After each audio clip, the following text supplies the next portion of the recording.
CBS News 24/7 and the CBS television network.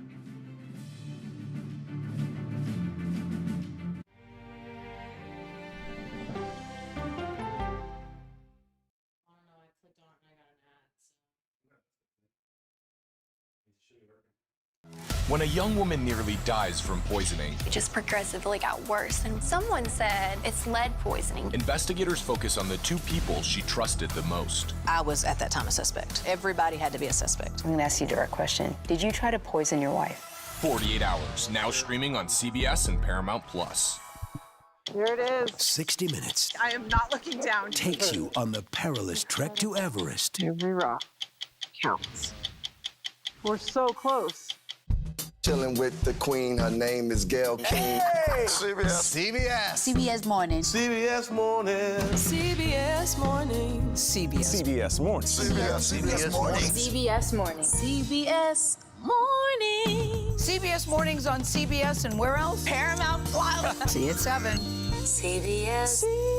CBS Mornings. I want a mug. Yeah, good mug. Could you write the next Christmas classic? Plus a tasty French holiday treat. And Kate Hudson and Hugh Jackman make beautiful music. 'Tis the season, Sunday morning. All right. I'm Major Garrett in Washington, inviting you to the Takeout. Politics, policy, people, and pop culture served up weeknights. What's on the menu? Plenty.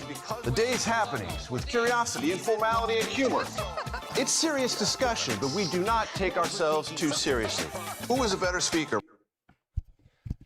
To anyone currently watching right now, I have been having a lot of stupid issues because I did not set this up properly. So anybody that's been watching me struggle this whole time with Rumble and are still watching, thank you. And I think I finally have it set up right on YouTube. I guess we will see. I think it's about to start. We'll see what happens. I've heard that there's about 70 Democrats not showing up. That's very cowardly of them. I think it's very weak, and I think it shows that they're so scared to listen to big orange scary meanie man talk for an hour. I think there's probably going to be someone causing a scene the first 10 minutes like last year, and they'll probably boo Trump a lot. So it's all the usual stuff you would expect from the left. Anything you want to add? Nope, I'm good. Just here for the ride. I think there's definitely a little bit of a delay.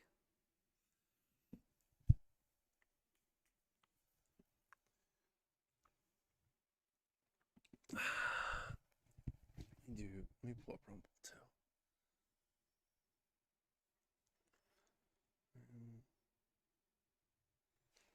Rumble. I guess I can put the sound back on. 48 Hours, now streaming on CBS and Paramount Plus. Sunday morning, the vaccine that conquered polio, plus Seymour Hersh, a reporter's reporter, and Oscar-nominated actor Rose Byrne. Listen for the trumpet.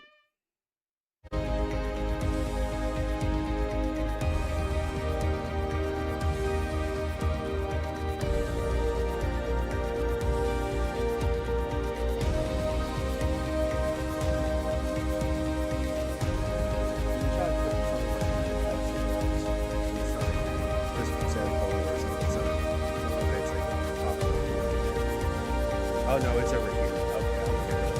All right. Yep. Okay, yeah, I was looking at the wrong thing. I was trying to get the chat to show up on my screen. I couldn't figure it out. Report. President Trump's State I'll try of to the figure out Union next address time. and the Democratic response. Here now from Washington, D.C., Tony DeCopel. So good to be with you on a very big night for Washington, a very big night for the country. This is the first official State of the Union address of President Donald J. Trump's second term. It's a night when our entire government, give or take, and we'll talk about the take part in just a moment, is going to be gathered in the House chamber. They've already begun to arrive just a couple miles from where we are sitting tonight. And with so much of the nation's business at a crossroads this evening, all the issues that matter most to you, from the economy to immigration to foreign policy, we at this table are going to be talking about that tonight, and we expect the president will be talking about it as well. There is typically no bigger speech for a president, certainly no bigger audience on any given night, no grander setting as well no better chance overall to take the country's undivided attention and to try to shape it. The timing matters a great deal tonight as well, ahead of a major midterm election in the fall, with yet another massive buildup of U.S. military power in the Middle East, and just days after the first significant setback for this White House at the Supreme Court. With the chamber full of a who's who there in Washington, we're also watching for who will not be there. More than 50 congressional Democrats at last count, a record number, have chosen to skip the speech tonight and instead join an alternative event, one or another, all around town. So, for what to watch tonight, for what to listen for tonight, we've got you covered. On all that and more, our entire team is here in Washington with me, and it is an all-star team indeed. Margaret, it's great to have you in particular. You know, you cover this city in a big way every single Sunday. This is a really big weeknight, probably the biggest there is when it comes to politics in the city. What are you expecting tonight? Is 2 hours really in the realm of possibility? How ready should people be?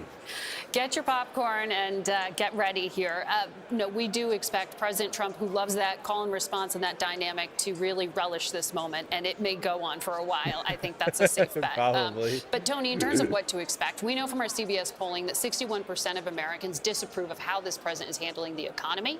Tonight, he's going to try to convince them that what they're feeling isn't reality, that they should instead be looking at that stock market boom, that we are instead going to be looking at an inflation rate that he will be correctly able to say has ticked down since he has taken office. But they aren't seeing their wages keep up with what they're spending. We saw the chairman of the Joint Chiefs just a few moments ago on your screen, along with other heads of the military. We may not get clarity on what he is doing with that military buildup in the Middle East, but we know that Thursday he's sending his son-in-law, Jared Kushner, and Steve Witkoff to negotiate with Iran to try to get a diplomatic deal.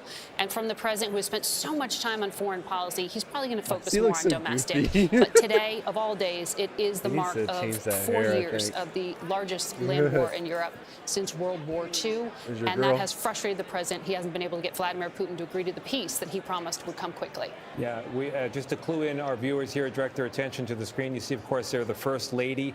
Just before we came on the air, we had the Joint Chiefs come in, a lot of brass there. We saw the Chief Justice of the Supreme Court and 3 associate justices in attendance tonight. The entire cabinet is there as well, and the entire Trump family, including Barron Trump there on the right-hand side of your screen. There's a lot of activity in the hall as we await the president's arrival. And Major, you've seen a lot of these. How's tonight going to be different? So just a quick word on the sequencing. You don't give a State of the Union until you've been president a year. The president addressed a joint session last year, but it was an economic address articulating his vision as a newly elected president. Let's go back a year, Tony. At that period of time in March of 2025, the president looked as if he wasn't hitting the ground running. He was hitting the ground with a bulldozer, going against the federal bureaucracy, the regulatory state, executive orders outnumbering all of his predecessors in that short period of time, pressuring law firms, pressuring private companies, pressuring universities, all of them bowing or at some level agreeing to pressure tactics from this administration. 1 year in, now there are some signs of restraint institutionally and some signs of apprehension or mixed reviews from the American public writ large. How does the president convey that he still has that momentum and turn around some of this rough political terrain that Margaret and I'm sure others around this table will indicate tonight? You know, Bob, with this president, one of the things that's interesting is there can be all the signs in the world, but is he seeing them? Is he taking them in? You spoke to him earlier today. What was his state of mind? When I was on Capitol Hill this week, Tony, so many House Republicans, Senate Republicans, they're nervous about the midterm elections. But when I called up President Trump, he was anything but. On the economy, he said, I've brought down prices. He made claims about affordability. He said he's taking on those economic issues. On immigration, he said he closed the border. He's done a great job. The most interesting thing he said to me was on Iran. He said, quote, we'll find out. He remains coy, as Margaret said, about what he's going to do with this situation that keeps unfolding in the Middle East. And there is a raging debate inside the Republican Party about what he should do. Should he intervene and have a military strike to try to take out any kind of development of Iran's nuclear program, or should he hold back? And people like Steve Bannon are telling me today his base is holding with him at the moment as he navigates this very difficult When Kamala was running against Trump, she said she never met Trump before. She was a senator the whole time. to listen for whether she was a Iran is senator, I big think, part for of 2 this years speech, while he was because president. We've got what the president likes to refer to as an armada, very maybe strange. the biggest military gathering in the Middle East since 2003. We have the Sergeant at Arms there, William McFarland. Oh, snap. Here he comes. Big Daddy Trump. Man, no one could have fixed his hair before he walked out there. Come on. It looks like he just rubbed some static on his head. Come on, man.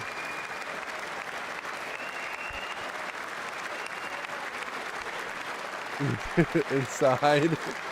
Is the president making a timely entrance tonight, an 8-minute trip from the White House? It's nice when people are blocking and clearing traffic for you. But now a lot of traffic in his way because everybody at this particular moment wants to lean in from the aisle, shake a hand, have a little moment on camera, and share a word with the president on his big night. Major, you've seen a lot of this. The people sometimes line up for hours for this positioning. Is it still, I mean, you can tell something about a president, how it's going, based on how thick they're lined up there along the aisles, can you not? Yes and no. Clearly, the president loves to have those who are there early adoring him. Most of those are from the MAGA universe on both sides of the aisle. They will take some of the Democratic seats. But it has, over time, become a slightly less valuable picture, a less valuable handshake, because everyone's in on it now. Everyone knows that this is a moment, and moments that are manufactured have lost some of their viability in our memosphere and relentlessly internet devoured and criticized. That's and a real word. Dissected popular political culture. Yeah, Bob, you were saying earlier. That's wild. These are the House Republicans who love President Trump. What we're all watching is what's going to happen in about a minute. He goes down that hall, that walkway, and he comes across the Supreme Court justices who just ruled on tariffs. Well, you think about the energy that the president had toward those justices as recently as Friday. Lapdogs, he called them fools. He called them, accused them of being under the thumb, or at least the influence of disloyal foreign to the powers. Constitution. Disloyal to the Constitution. Disloyal to the Constitution. It was a remarkable performance, and yeah, we will be watching closely. That's so Someone weird. else who's watching closely is our Ed People O'Keefe. We do not doing have a this. camera on him, but he is inside the chamber. I don't know. And he I can think tell us what the I'd atmosphere feel is like, Ed. awkward. Hey, Mr. President. Already been confronted with a sign that was held up by Texas Democrat Al Green, who you might catch a glimpse of again if the camera pans right. Something regards says black people aren't apes. That is Black the sign people aren't Texas apes. Oh my Democrat God. Al Did he Green. write that himself? He couldn't even get that printed with our tax dollars. He had to write that himself. Flew by them, shaking the hand That's of Brett embarrassing. Kavanaugh, who of course ruled in favor of the president's tariff policy. There's all Supreme Court justice. He walked straight by him. He didn't want to say anything. Oh, he definitely is. Staff. There are a handful, but not many, empty seats on the Democratic side of the chamber where they are not applauding his arrival, perhaps in surprise. The president there saying hello to the joint chiefs, right? of course, as they are locked in conversations with him about potential military action in Iran. He shakes the hand of John Fetterman, the Guessing this is Pennsylvania the Democratic Democrat senator, side. who, as Bob said earlier, is hoping Was he everyone clapping? keeps it clean tonight Oh, in the chamber. yeah, We've he's already the one seen that example Republicans. of a He's the president token making some pretty Democrat good that's time friendly. up to the days. Go ahead, Margaret. Center frame there, they want you to see, was that George Washington gavel. It doesn't look like it'll be used, but it is on display as we talk about the president really trying to celebrate the 250th anniversary of our country and nod back to General George Washington, who played such a role there in founding our country. And he's going to, throughout this evening, we know, try to weave in references to many things throughout the past 250 years, including honoring some of our military veterans. Weijia Jiang's here with us as well. Weijia, you were looking at some of the excerpts that were released of the speech, and the 1776 theme was a big part of that. Let's listen in for a moment here and see if we can hear what the president's saying.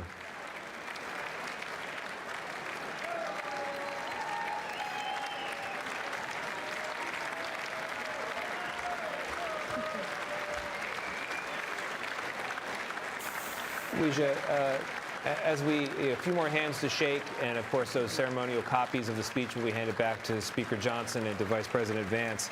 That speech, which you've taken a look at some of those excerpts, what stood out to you?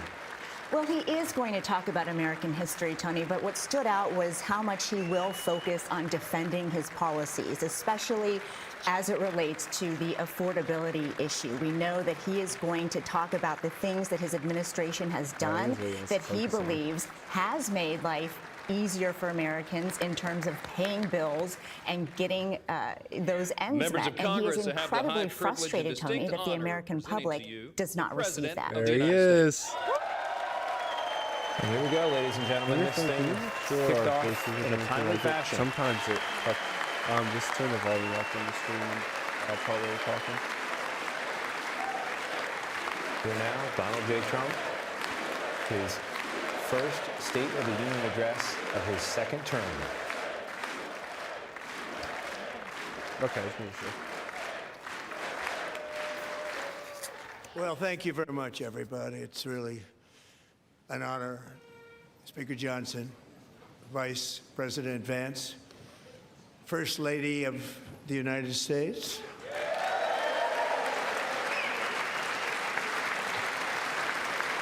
Who's that old guy next to her?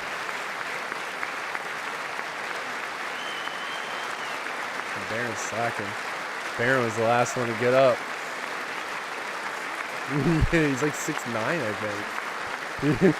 He's like Slenderman. Second Lady of the United States.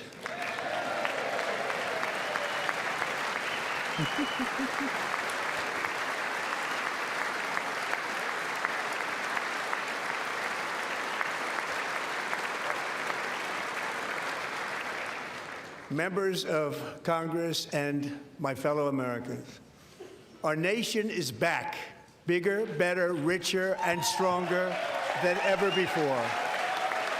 They've already all stood up like 3 times. It's going to be a long night. This has to be a workout for them. Less than 5 months from now, our country will celebrate an epic milestone in American history, the 250th anniversary of our glorious American independence. This July 4th, we will mark 2.5 centuries of liberty and triumph, progress and freedom in the most incredible and exceptional nation ever to exist on the face of the earth. And you've seen nothing yet. We're going to do better and better and better. This is the golden age of America. I told you this. Yeah, I don't know why they do this. Like they can just clap. They don't have to stand up every time. When I last spoke in this chamber 12 months ago, I had just inherited a nation in crisis with a stagnant economy, inflation at record levels, a wide open border, horrendous recruitment for military and police, rampant crime at home, and wars and chaos all over the world. But tonight, after just 1 year, I can say with dignity and pride that we have achieved a transformation like no one has ever seen before, and a turnaround for the ages. It is indeed a turnaround for the ages. What? There they go again. Yeah, they're pissed. They don't even want to be there.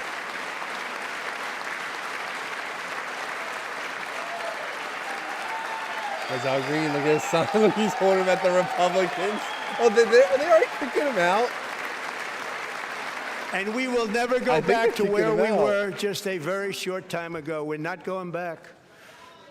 Today, our border is secure. I can't see him from here. Look. I told you someone was going to cause a scene. Of course it was him. He wanted his photo op. Thank you. No, last Today, time our he was border is yelling. secure. Our spirit is restored. Inflation is plummeting. Maybe we just couldn't hear it 'cause Incomes they could are hear it there. rising fast. The roaring economy is roaring like never before. And our enemies are scared. Our military and police are stacked. And America is respected again, perhaps like never before.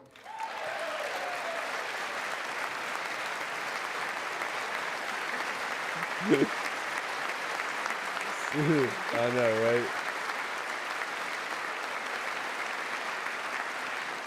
After 4 years in which millions and millions of illegal aliens poured across our borders, totally unvetted and unchecked, we now have the strongest and most secure border in American history by far.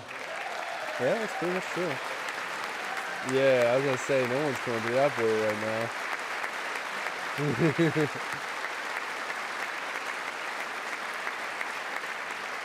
In the past 9 months, 0 illegal aliens have been admitted to the United States. I heard someone yelling something for that tune.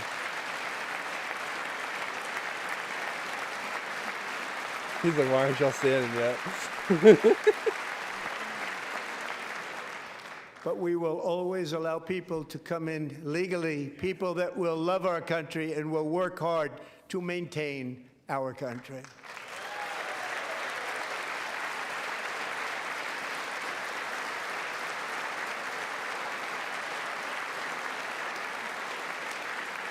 The flow of deadly fentanyl across our border is down by a record 56% in 1 year.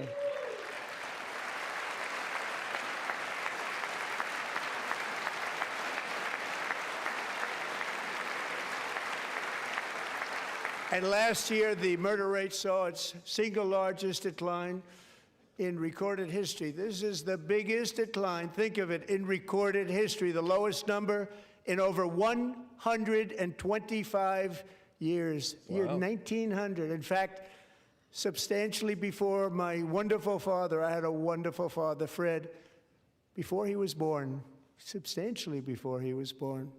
That's a long time ago. He wouldn't like me to say that, but that's a long time ago. The Biden administration and its allies in Congress gave us the worst inflation in the history of our country. But in 12 months, my administration has driven core inflation down to the lowest level in more than 5 years. And in the last 3 months of 2025, it was down to 1.7%.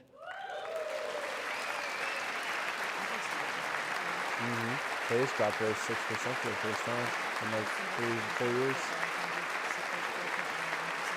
Wow, that's impressive. Gasoline, which reached a peak of over $6 a gallon in some states under my predecessor, it was quite honestly a disaster, is now below $2.30 a gallon in most states, and in some places, $1.99 a gallon. And when I visited the great state of Iowa just a few weeks ago, I even saw $1.85 a gallon for gasoline.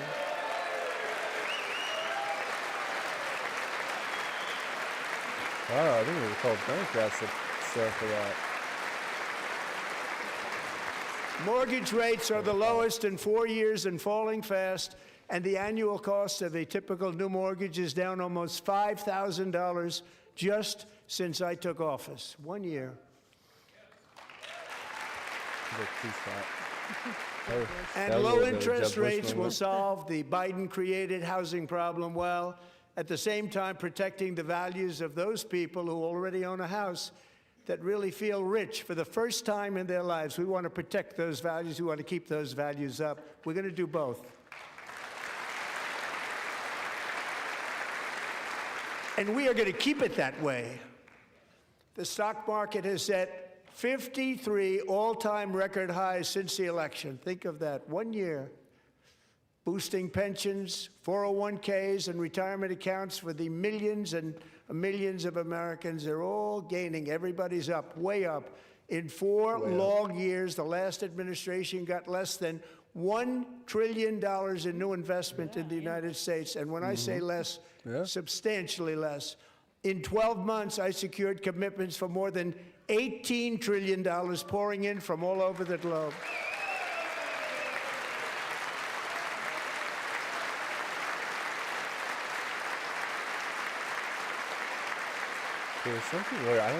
Think of it, much less than $1 trillion for 4 years versus much more than $18 trillion for 1 year. What a difference a president makes. I think the ones in the front to the right are... A short time ago, we were a dead country. Now we are the hottest country anywhere in the world, the hottest. Why did he say that?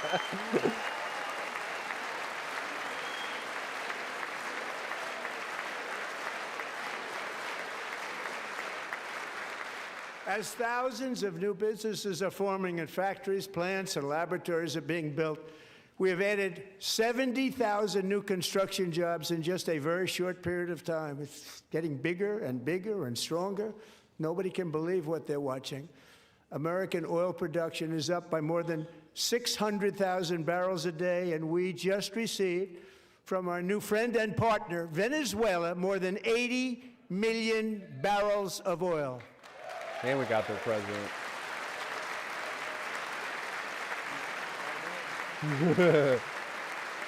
That's because he's like, if you don't give it to me, I'm going to lock you up since the new American leader. natural gas production is at an all-time high because I kept my promise to drill, baby, drill.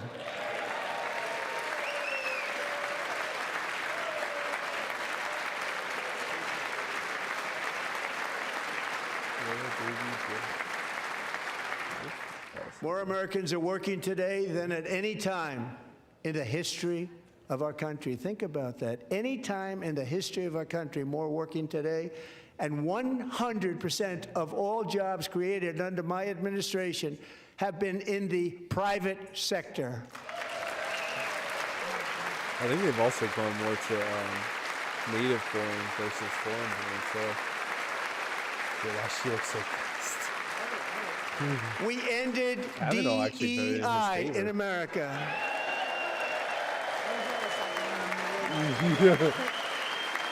They're basically, yeah. Some private We companies cut a stop, record but number yeah, of still don't. job-killing regulations, and in 1 year we have lifted 2.4 million Americans, a record, off of food stamps. Yeah, kick them off.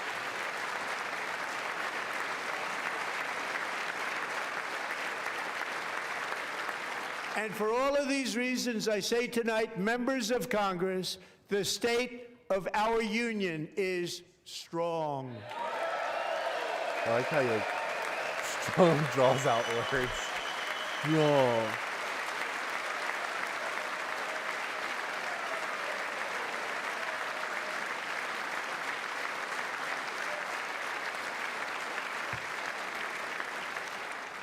Our Bruce, that's country his is cabinet there. winning again. In fact, we're winning so much that we really don't know what to do about it. People are asking me, please, please, please, Mr. President, we're winning too much. We can't take it anymore. We're not used to winning in our country. Until you came along, we're just always losing, but now we're winning too much. And I say, no, no, no, you're going to win again. You're going to win big. You're going to win bigger than ever. And to prove that point, here with us tonight is a group of winners who just made the entire nation proud. The men's gold medal Olympic hockey team. Come on in. Woo! Oh, they're having them come in. So cool. There you are, USA. That's awesome. Boys are really missing out. Yeah. Yeah.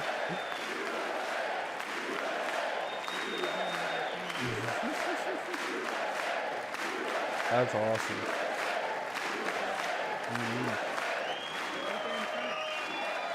Oh, is that his brother next to him? That's awesome. I want them to pan over to the Democrats. I want to see if they're cheering. Oh, they are cheering. I'll give them credit there.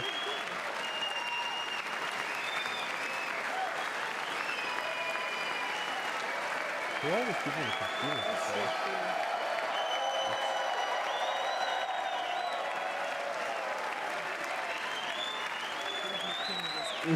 Yup.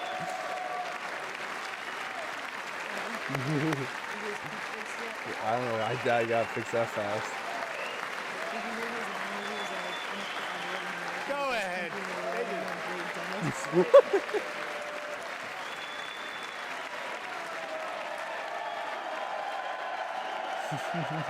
They're like, yeah, we're not done yet.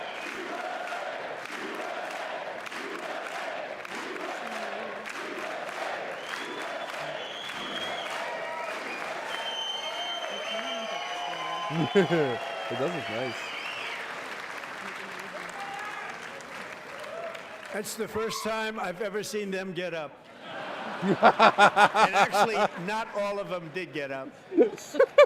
But they beat a fantastic Canadian team in overtime, as everybody saw, as did the American women, who will soon be coming to the White House. Oh. I take back my loser. Maybe they did actually have something to do, and that's why they didn't come to this. If they're willing to come to the White House, that's interesting.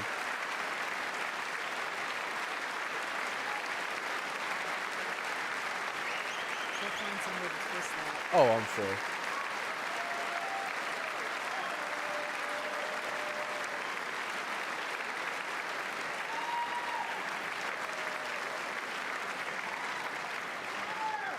They were in the Oval Office before, and I just want to say a second very big congratulations to Team USA. But I have to say that, and I told them this, and we took a vote of the team. I said, anybody votes no, I'm not doing it. So they stood there, and they weren't about to say no, because I've never seen a goaltender play as well as goalie Connor Hellebuyck. Yeah, they're getting shout-outs, too. That was a crazy save, yeah.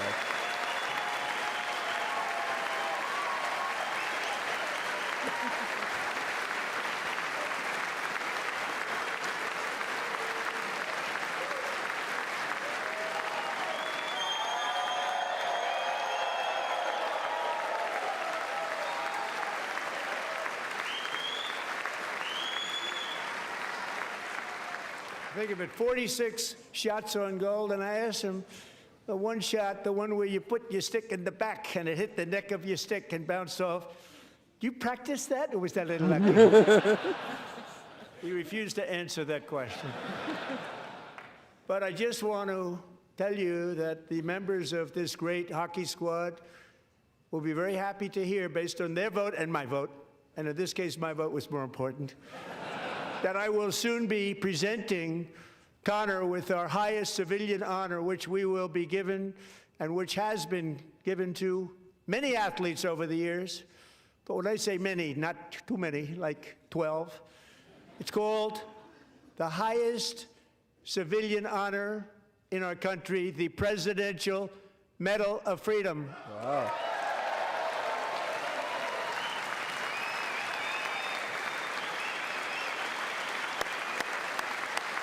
That's crazy.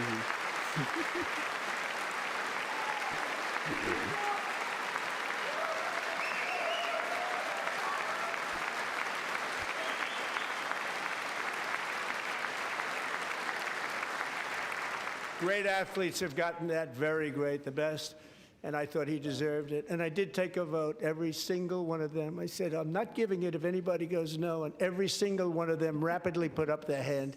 So I want to thank you all. What a special job you did. What special champions you are. Thank you very much. For the game-winning goal, yeah.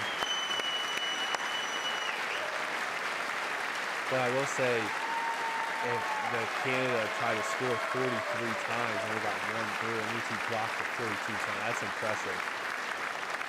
I'm also pleased to say that the next time the Olympic torch is lit, it will be here in America for the 2028 Olympics, and it's the summer version right in Los Angeles. We're going to do a good job in Los Angeles.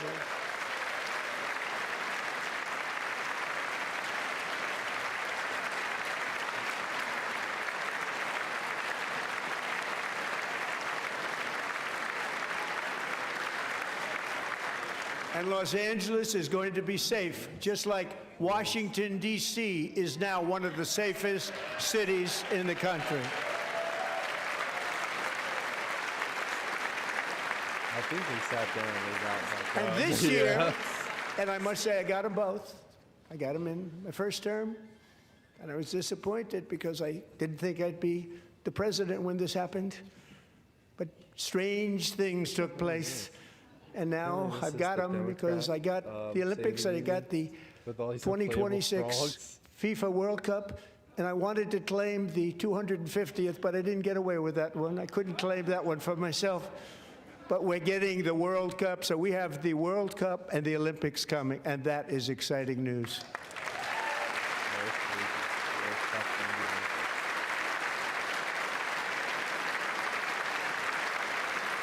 So this will be a year to celebrate our country and the heroes who have kept it free. Men like Buddy Taggart. At age 17, Buddy volunteered to defend America in World War II, serving in the Pacific under the great General Douglas MacArthur.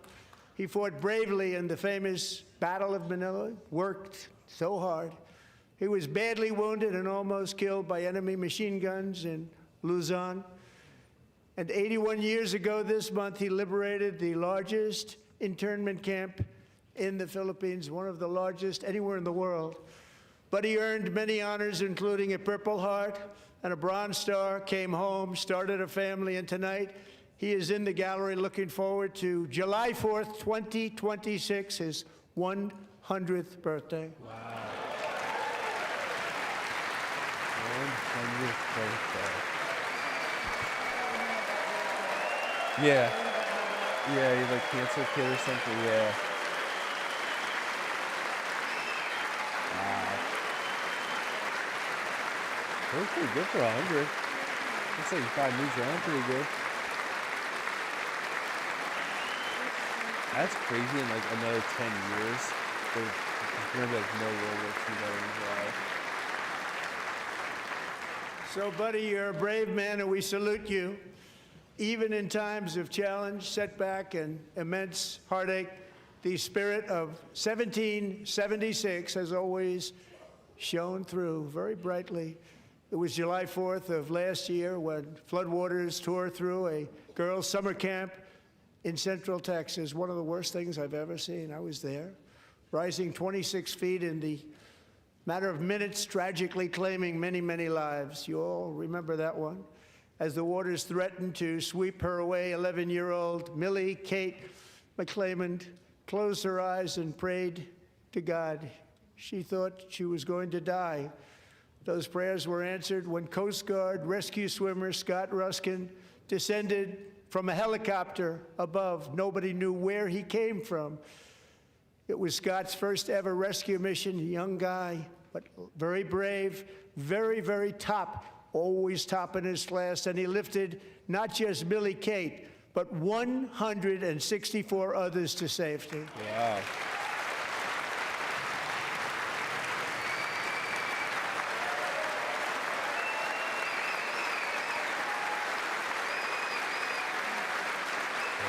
How are you asking that? That would be like... Oh, that's true. I forgot about that. I don't know. That is evil. Oh, is that the guy right there? Wow.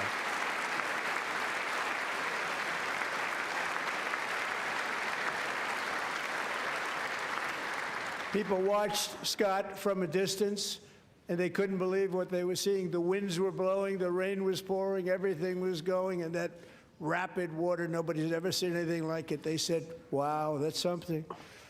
Tonight, Scott and Millie Kate are here together, reunited for the very first time. Thank you, Scott, Millie Kate.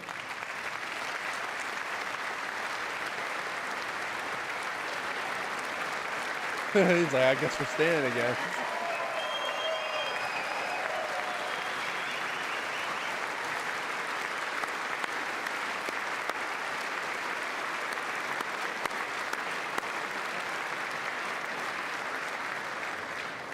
And Petty Officer Ruskin, I'm pleased to inform you that I am now awarding you the Legion of Merit for extraordinary heroism, which is what it was, extraordinary heroism. Thank you.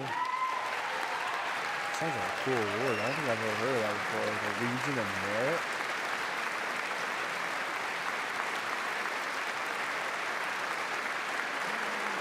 And I'd like to have the military aide to please come down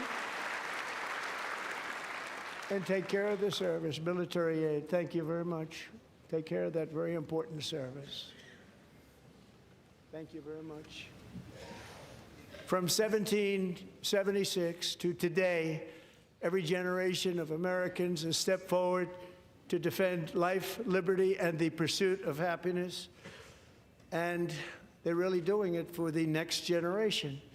But now it's our turn. Together, we're building a nation where every child has the chance to reach higher and go further, where government answers to the people, not the powerful, and where the interests of hardworking American citizens are always our first and ultimate concern. That is the debt we owe to the heroes who came before us, and that is the promise we must keep to America for our 250th year. Last year, I urged this Congress to begin the mission by passing the largest tax cuts in American history, and our Republican majorities delivered so beautifully. Thank you, Republicans.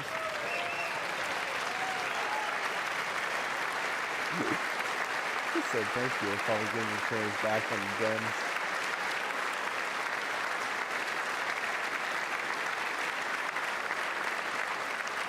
All Democrats, every single one of them, voted against these really important and very necessary massive tax cuts.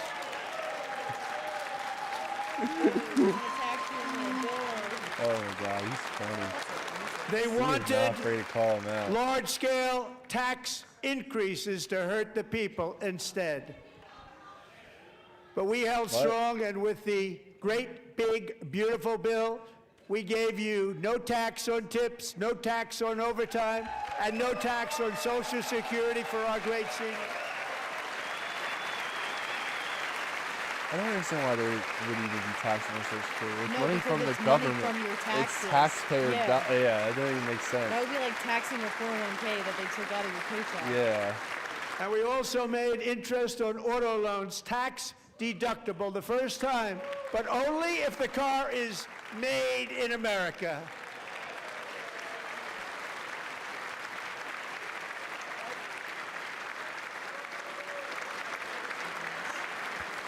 My eyebrow so sad. Recently in Pennsylvania, I met Megan Hemhauser, a devoted mom who's homeschools her children, beautiful, 2 children, during the day while waiting tables at night as her husband works overtime operating very heavy equipment. Megan is here this evening, and she's happy to tell you that she is so much richer because with no tax on tips, no tax on overtime, and our expanded child tax credit done again by Republicans, Megan and her husband will take home more than $5,000 extra just for the year, cutting her tax bill in more than half.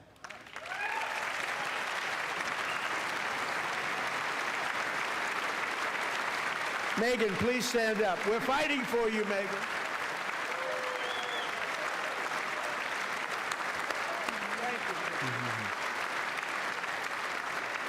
Thank you, Megan. We're fighting for you, Megan. Under our bill, parents like Megan can also activate their children's brand new Trump accounts. And I didn't name it.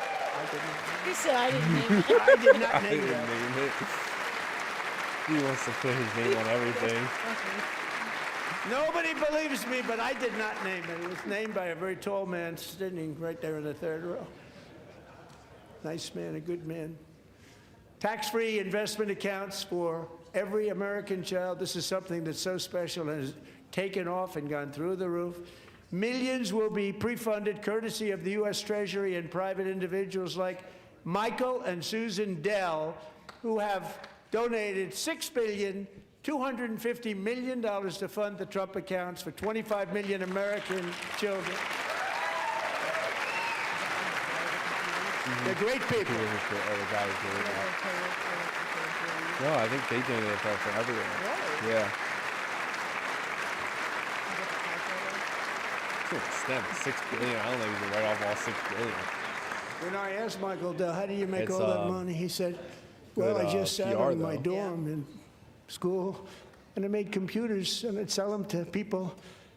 And I just kept selling and selling and selling, and pretty amazing story. That's called the American dream. He sold a lot of computers, a lot of those laptops, so I congratulate him on that, but I really thank him and Susan, as well as others like Brad Gerstner, a very tremendous guy. He was behind it right from the beginning. Brad Gerstner. Thank you, Brad.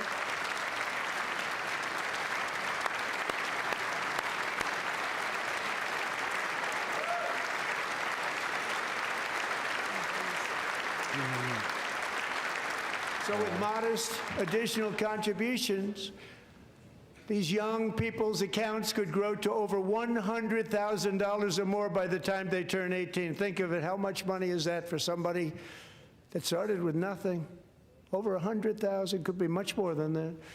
To make this investment in our children's future, go to TrumpAccounts.gov, TrumpAccounts.gov. And a lot of people are doing it. It's setting every record in the book. It's popular. They knew what it was going to take. I'm so proud of them. I'm so proud of the people that got it started. And now it's just taken off. One of the primary reasons for our country's stunning economic turnaround, the biggest in history, where the Dow Jones broke 50,000 4 years ahead of schedule, and the S&P hit 7,000, where it wasn't supposed to do it for many years, were tariffs. I used these tariffs, took in hundreds of billions of dollars to make great deals for our country, both economically and on a national security basis. Everything was working well. Countries that were ripping us off for decades are now paying us hundreds of billions of dollars. They were ripping us so badly, you all know that. Everybody knows it. Even the Democrats know it. They just don't want to say it.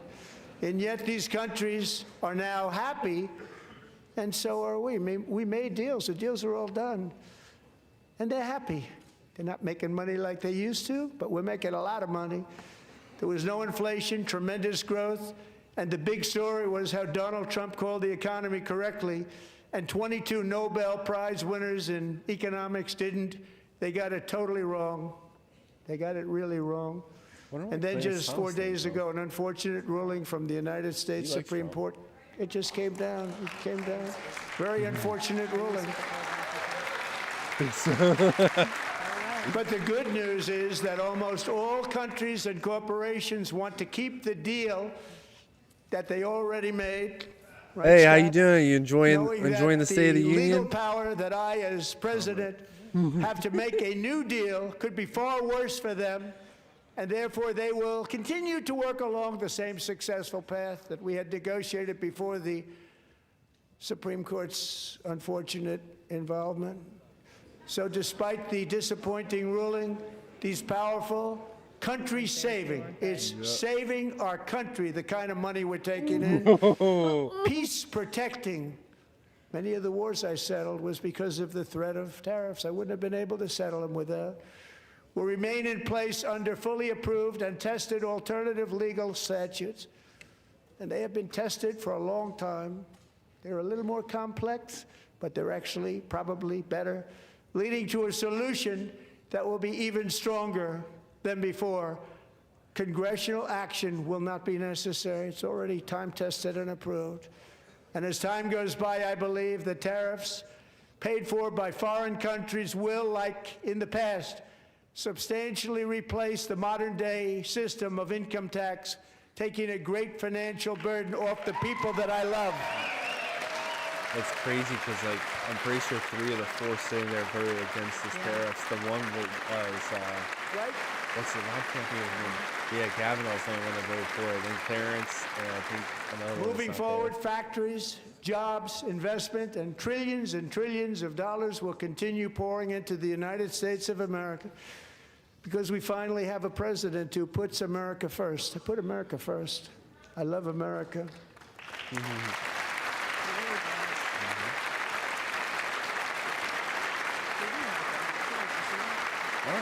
What's he doing there? I'm pretty sure the speakers on. For decades before Just I for came fun. along, Oh, we yeah, had the Mayhem's exact like the opposite. show or something. From trade to healthcare, from I hear energy JD to get one immigration. too. Everything was stolen and rigged in order to drain the wealth out of the productive, hardworking people who make our country great, who make our country run. Under Biden and his corrupt partners in Congress and beyond, it reached a breaking point with the Green New scam, open borders for everyone. They poured in by the millions and millions from prisons, from mental institutions. They were murderers, 11,888 murders. They came into our country. You allowed that I feel to like no happen. one says that anymore. And record-setting inflation that cost the typical family I feel like that really shows, like, what time $34,000 in period he's just from. a speck of time. Now the same people in this chamber who voted for those disasters suddenly used the word affordability, a word, they just used it. Somebody gave it to them, knowing full well that they caused and created the increased prices that all of our citizens had to endure. You caused that problem. Look at all of them. You caused that Oh, problem. Purple hair? Hakeem Jeffries. Oh yeah. Why does That's, that thing have purple hair? what is her name? Deruso? She looks like a Pokemon Yeah, gym leader. she's really like a oh my gosh, she does. You know what I'm talking about? The old one? Yeah. That's crazy. Yeah, They she's knew their like statements were a insane. lie. They knew it. I have to find a picture. They knew their statements were a dirty, rotten lie. Their policies created the high prices. Our policies are rapidly ending them. We are doing really well. Those prices are plummeting downward. Yeah, she did a TikTok before where she was trying to use nothing but Gen Z slang, and it was like the cringiest thing I've ever seen in my life. Look, The Elizabeth price of Warren. eggs is Yeah, that's down exactly what I was thinking of. 60%, Madam Secretary, thank you. The cost of chicken, butter, fruit, hotels, automobiles, rent is lower today than when I took office by a lot. And even beef, which was very high, is starting to come down significantly. Just hold on a little while. We're getting it down. Yeah, I don't think And it's soon coming you down will yet, see but numbers that I think few it's kind of people flatlining. would think were possible to achieve That's- we just have a cattle short time shortage for some reason. ago. Nobody can believe when they see the kind of numbers, and especially energy, when they I think see it's- I energy think we had a going down to drought numbers issue or like that, they something, cannot believe it. Midwest. It's like another big tax Your girl. cut. I'm also confronting one of the biggest rip-offs of our times, Pocahontas. the crushing cost of health care caused by you. What's Since the this? passage of the Unaffordable Care Act, sometimes It's referred caused to by as you. Obamacare, big insurance companies have gotten rich. It was meant for the insurance companies, not for the people. With our government Someone's giving trying to them say something. hundreds and hundreds of billions of dollars a year as their stock prices soared 1,000, 1,200, 1,400, and even 1,700%. Wow. Like nothing else. That's why I introduced the great health care plan. I want to stop all payments to big insurance companies and instead give that money directly to the people so they can buy their own health care, which will be better health care at a much lower cost. See, that sounds better in theory, but I feel like that's open to more fraud. If you're just giving people money to are you just giving them a blank check to do it? Are you trusting them? In addition, my plan requires maximum price transparency. That's a big deal. Yeah, I Sounds agree with so that, simple, yeah. so big. And I did that in my first term, and the Democrats immediately terminated it with full knowledge that they were doing a very bad thing for the people. Of course, we're going to go way up, and that's what happened, and now I'm bringing them way down on health care and everything else. I'm also ending the wildly inflated cost of prescription drugs like has never happened before.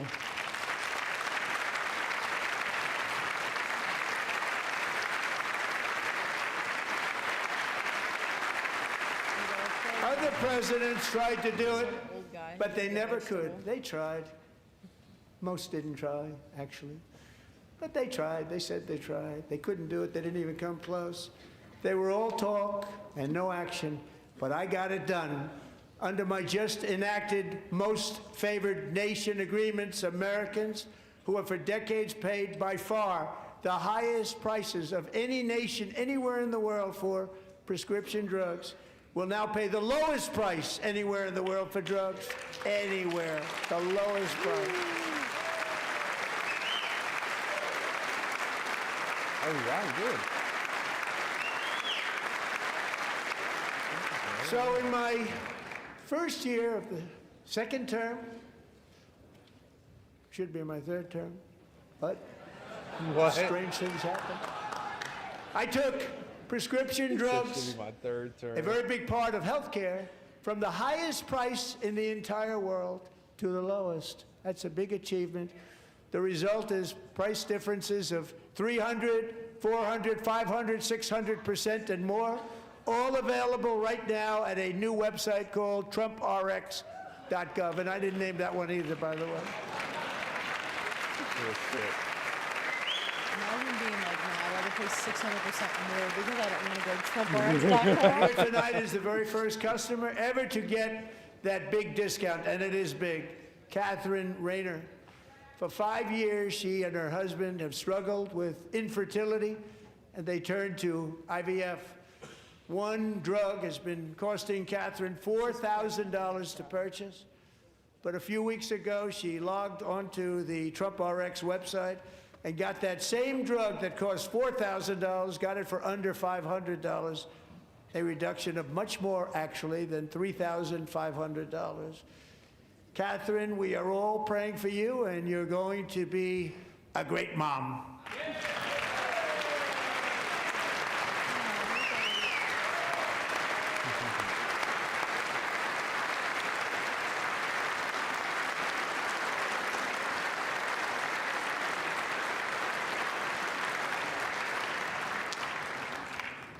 So now I'm calling on Congress to codify my most favored nation program into law. Now, the one thing I'm not sure it matters because it's going to be very hard for somebody that comes along after me to say, let's raise drug prices by 700 or 800%.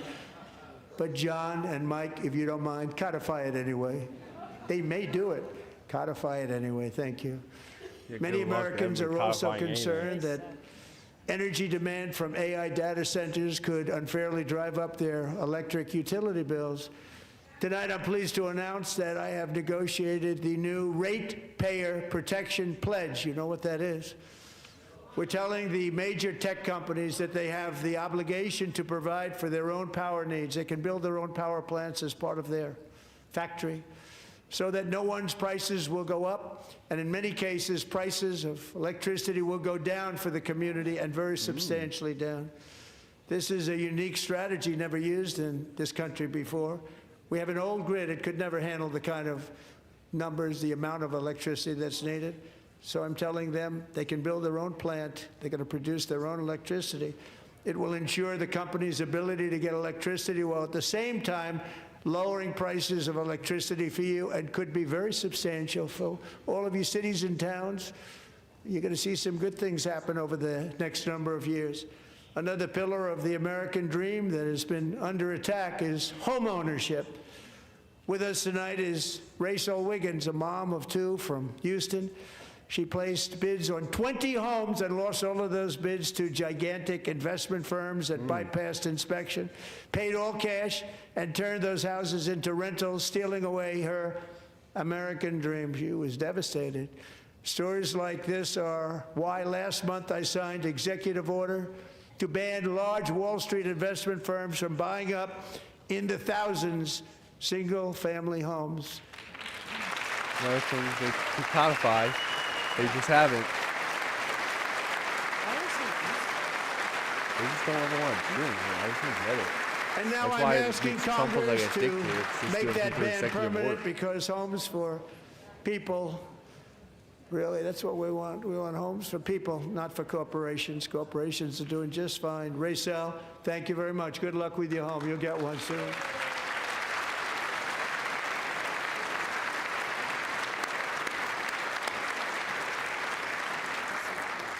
We're also working to make it easier for Americans to save for retirement. And under this administration, we will always protect Social Security and Medicare. They are not protecting it for our seniors. We will always protect Social Security, Medicare, Medicaid. He said they are not protecting it.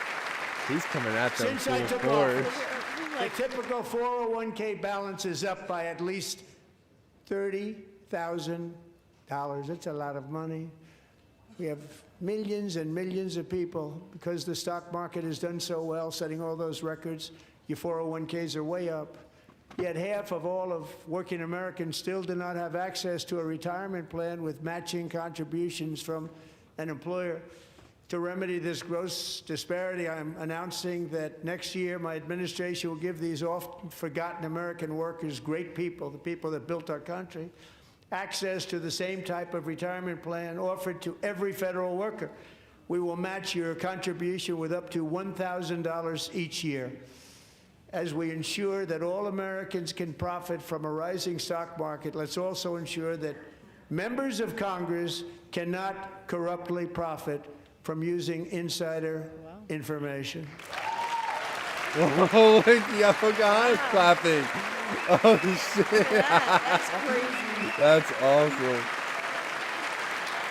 Doesn't she do that stuff? No, she's really actually really against it. Yeah. You don't pass out. What the hell? They stood up for that. I can't believe it. Exactly. I can't believe it. Did Nancy Pelosi stand up if she's here? Oh, she's not there? Doubt it. Pass the Stop Insider Trading Act without delay.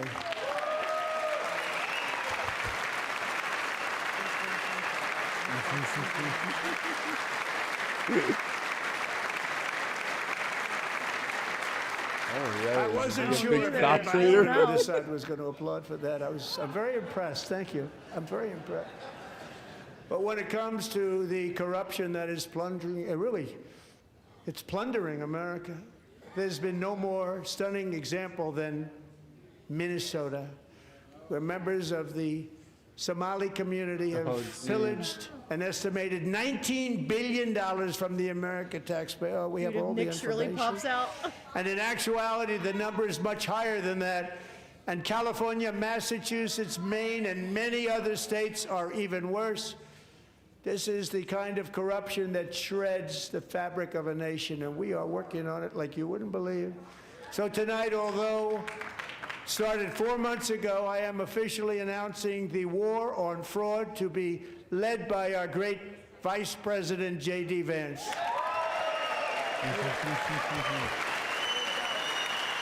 Oh my God!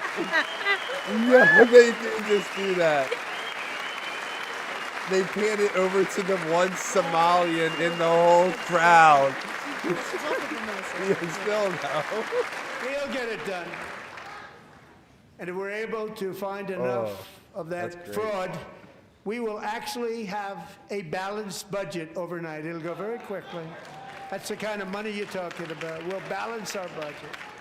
The Somali pirates who ransacked Minnesota remind us that there are large parts of the world where bribery, corruption, and lawlessness are the norm, not the exception. Importing these cultures through unrestricted immigration and open borders brings those problems right here to the USA.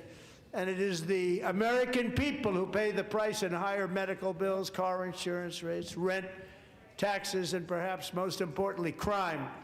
We will take care of this problem. We're going to take care of this problem. We are not playing games. Delilah. Oh, looks like a fuck ice pin. Oh my God. Poor child. Why don't you take him into your house then? Little Celtic one in your backyard. Yeah. Delilah Colvin was only 5 years old in June 2024 when a 18-wheel tractor trailer plowed into her stopped car traveling at 60 miles an hour or more. Jesus. The driver was an illegal alien let in by Joe Biden and given a commercial driver's license by open borders politicians in California. Doctors said Delilah would never be able to walk or talk, have a good life. She wouldn't even be able to eat again. But against all odds, she is now in the first grade learning to walk. And she's here this evening with her dad, Marcus, a fantastic man. Delilah, please, you are a great inspiration. Please stand up.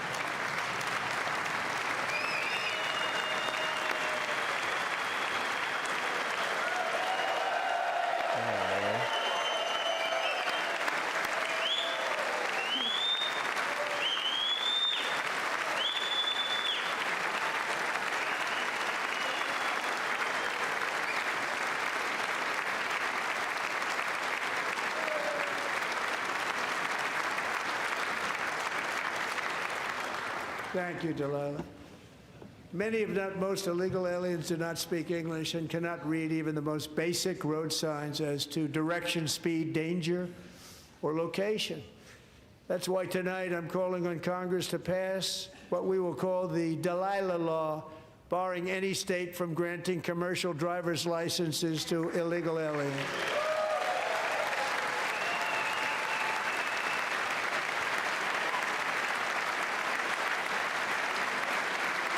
Where is he standing?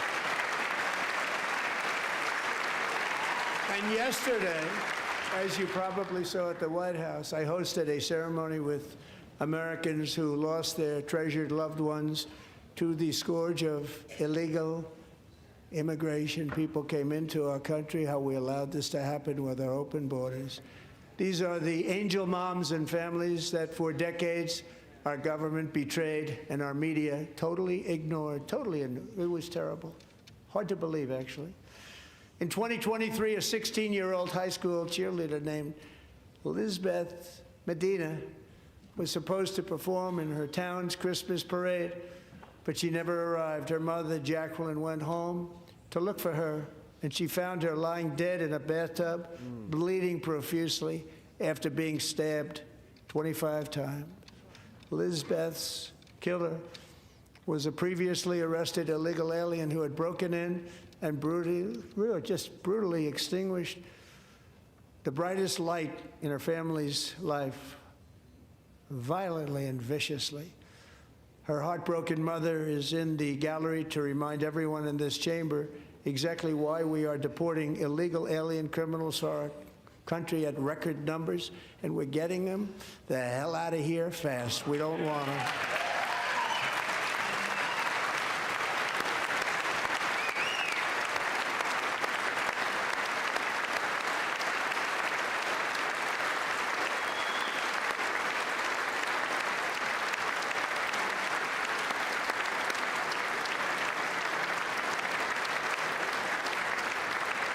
Thank you very much, Jacqueline. Thank you. We can never forget that many in this room not only allowed the border invasion to happen before I got involved, but indeed they would do it all over again if they ever had the chance. If they ever got elected, they would open up those borders to some of the worst criminals anywhere in the world. The only thing standing between Americans and a wide open border right now is President Donald J. Trump and our great Republican patriots in Congress. Thank you.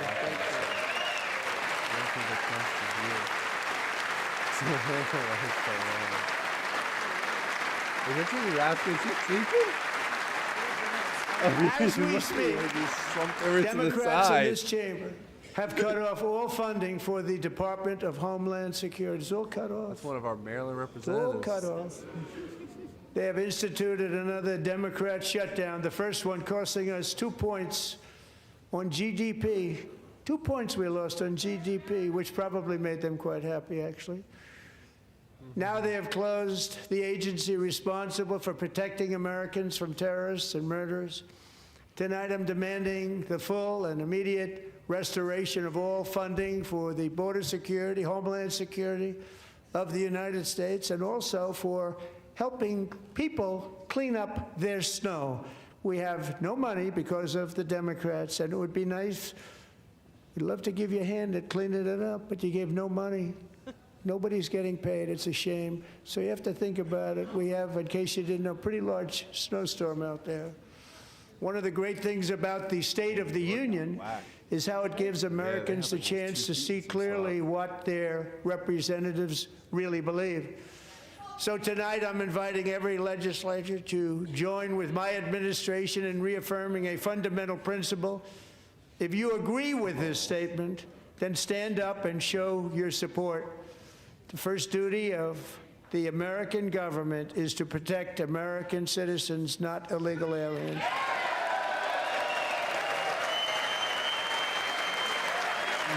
Yeah, of course not.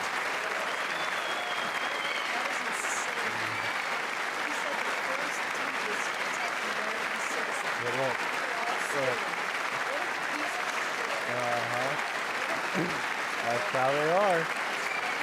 Look, he's calling them straight out. Oh my God. Yeah, you represent us. He is not holding anything back.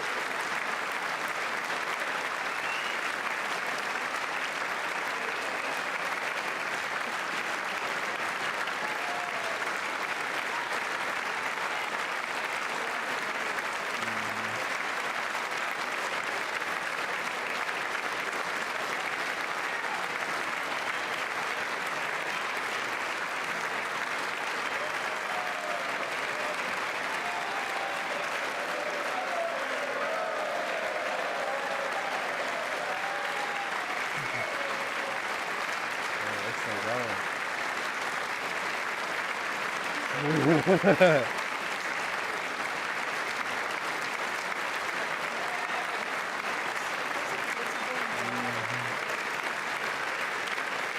just shaming him at this point.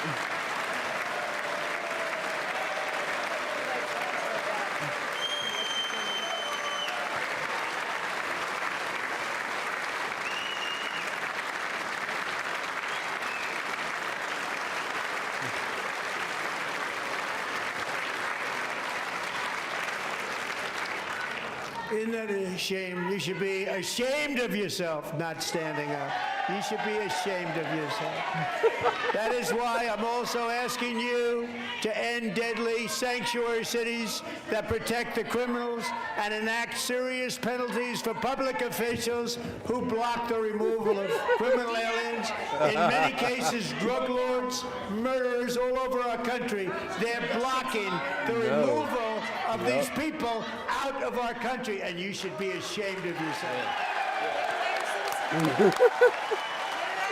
Yo, he's going so hard.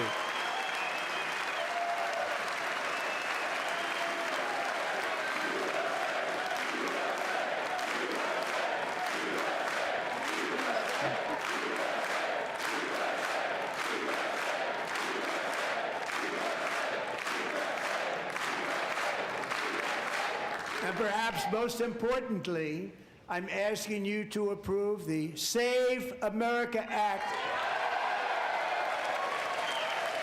Mitch McConnell's holding that up. To stop illegal aliens and others He's like the new Joe unpermitted Biden. persons from voting in our sacred American elections. That cheating is rampant in our elections. It's rampant. It's very simple. All voters must show voter ID. That's racist. Oh my God, I'm married. How am I going to learn how to Yeah, I don't know.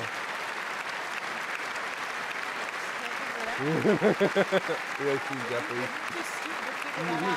All voters must show proof of citizenship in order to vote.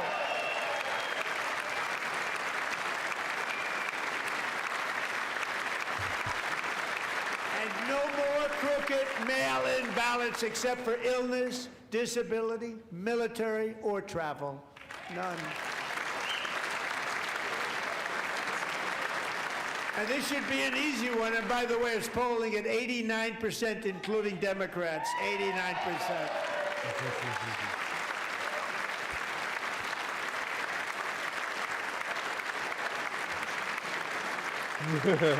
And even the new communist mayor of New York City, I think he's a nice guy, actually. Speak to him a lot.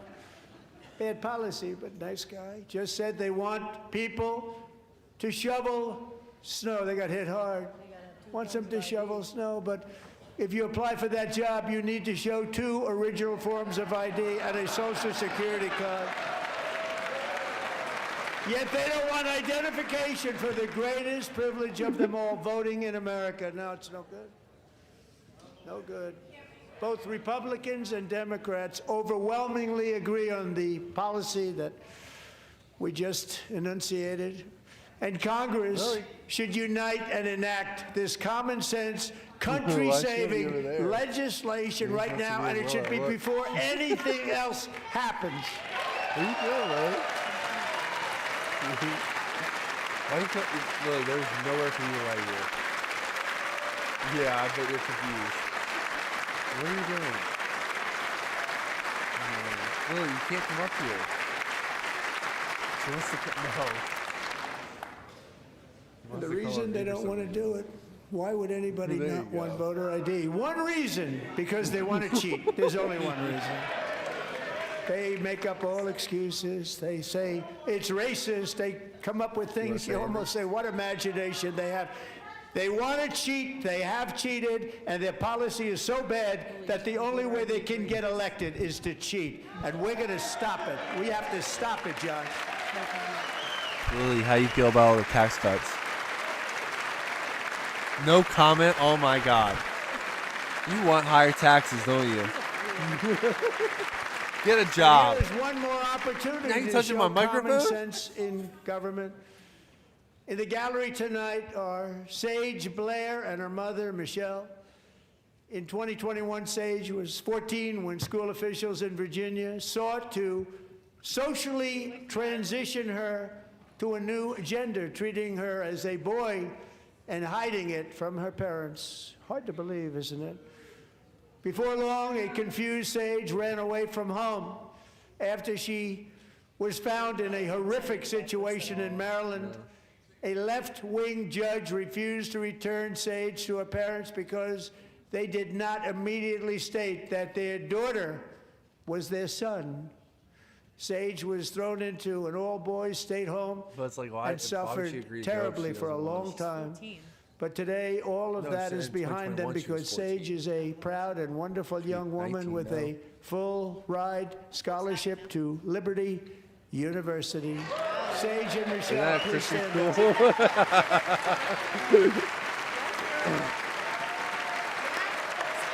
Why is she doing this? What's that mean? Okay. Is that your girl right there? Yeah, I heard she was going to be there. And thank you for your great bravery. And who can believe that we're even speaking about things like this? 15 years ago, if somebody was up here and said that, they'd say, what's wrong with him? But now we have to say it because it's going on all over numerous states. It would be so unheard of 15 without even years telling ago. the parents. But surely we can all agree no state can be allowed to rip children from their parents' arms and transition them to a new gender against the parents' will. Who would believe that we're even talking about this? We must ban it, and we must ban it immediately. That's all Democrats are saying. Yep, of course.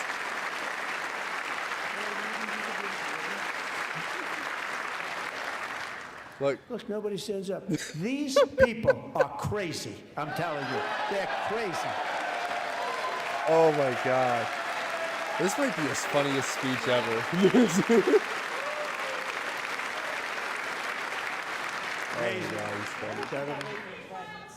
Boy, oh boy. We're lucky we have a country. With people like this, Democrats are destroying our country, but we've stopped it just in the nick of time, didn't we?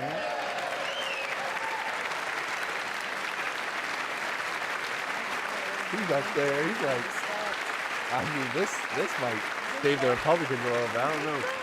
No one cares more about protecting America's youth than our wonderful First Lady. Now a movie star. She's a movie star. Can you believe it? A movie star? Who would have believed that? Over the past year, she has had an incredible impact championing AI legislation, advancing a landmark executive order on foster care, and helping secure $30 million to launch the Melania Trump Foster Youth to Independence Initiative. It's a tremendous, really a tremendous thing that happened and had a lot of bipartisan support. She gets much better bipartisan support than I do. I get none. She gets a lot. Someday you're going to have to tell me how you did that. And students and educators in every state have joined the First Lady's efforts in the presidential AI challenge, keeping America's next generation positioned to succeed and strongly succeed in the future. Tonight, we welcome two young people whose lives reflect the First Lady's impact, Sierra Burns and Everest Nevermont. Thank you both, and Melania, thank you. I know how hard you worked on it. Thank you very much. Everest Nevermont, is that his name?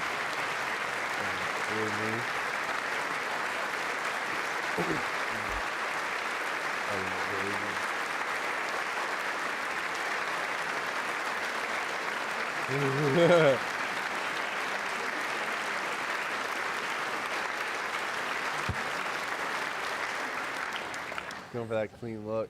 I'm very proud to say that during my time in office, both the first 4 years and in particular this last year, there has been a tremendous renewal in religion, faith, Christianity, and belief in God. Tremendous renewal. Thanks, sir. I mean, if Erica's there, I feel like that's the whole thing. Why are you touching my microphone? Why are you looking at me like that? What are you scared of? This is especially true among young people And a big part of that had to do with my great friend, Charlie Kirk, a great guy, great man.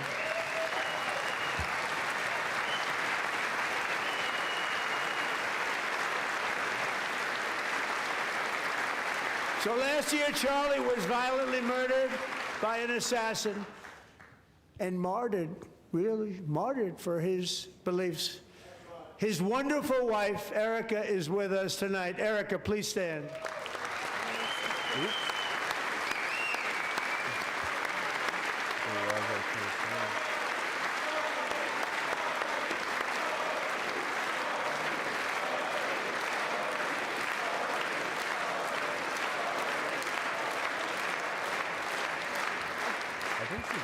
Thank you, Erica.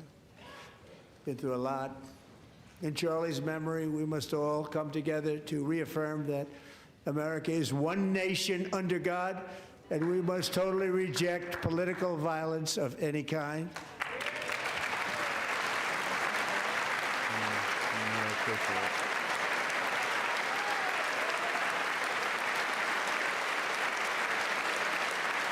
We love religion, and we love bringing it back, and it's coming back at levels that nobody actually thought possible. It's really a beautiful thing to see. Above all, unleashing America's promise requires keeping our communities safe. We have made incredible strides, yet dangerous repeat offenders continue to be released by pro-crime Democrat politicians again and again. We are honored to be joined tonight by a woman who's been through hell, Anya Zarutska. In 2022, she and her beautiful daughter, beautiful, what a beautiful young woman. Irina fled war-torn Ukraine to live with relatives near Charlotte, North Carolina. And by the way, what's going on with Charlotte? Last summer, 23-year-old Irina was riding home on the train when a deranged monster who had been arrested over a dozen times and was released through no cash bail, stood up and viciously slashed a knife through her neck and body. No one will ever forget. There were people on that train. No one will ever forget the expression of terror on Irina's face as she looked up at her attacker in the last seconds of her life. She died instantly. She had escaped a brutal war only to be slain by a hardened criminal, set free to kill in America, came in through open borders. Mrs. Zarutska, tonight I promise you we will ensure justice for your magnificent daughter, Irina.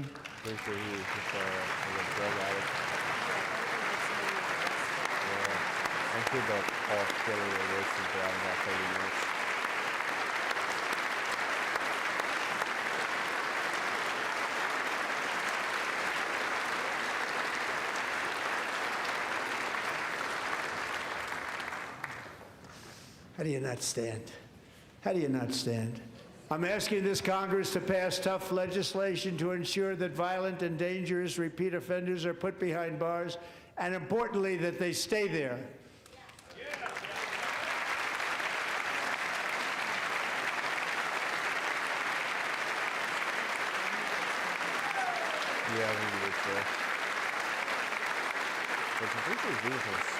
Starting last summer, I deployed our National Guard and federal law enforcement to restore law and order to our most dangerous cities, including Memphis, Tennessee, big success, New Orleans, Louisiana, big success, and our nation's capital itself, Washington, D.C., where we have almost no crime anymore in Washington, D.C. How did that happen?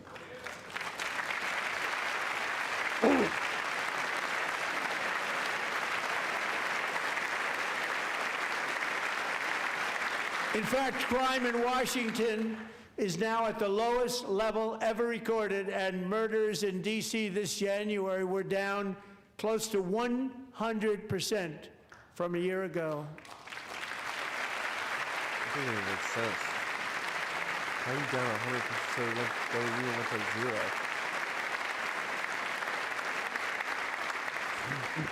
They don't like to hear that. One of the sick people, one of the brave service members who helped achieve this stunning turnaround, was 20-year-old West Virginia Army National Guard Specialist Sarah Beckstrom. After a 4-month deployment, she voluntarily extended her service, and her rank was going to be lifted. She was doing so well. They were so proud of her. But the very next day, she was on patrol near the White House when she was ambushed and shot in the head by a terrorist monster from Afghanistan. Shouldn't have been in our country. And all because she wore the uniform of our nation, she was shot. He traveled here because he didn't like people wearing our uniform. He was sick and deranged, shouldn't have been in our country. Sarah Beckstrom died in order to defend our capital, and we are honored to be joined by her wonderful parents, Gary and Eva Lee. Your daughter was a true American patriot, and she will be greatly missed. She was a great person. I saw reports on her. They've never seen anything like her.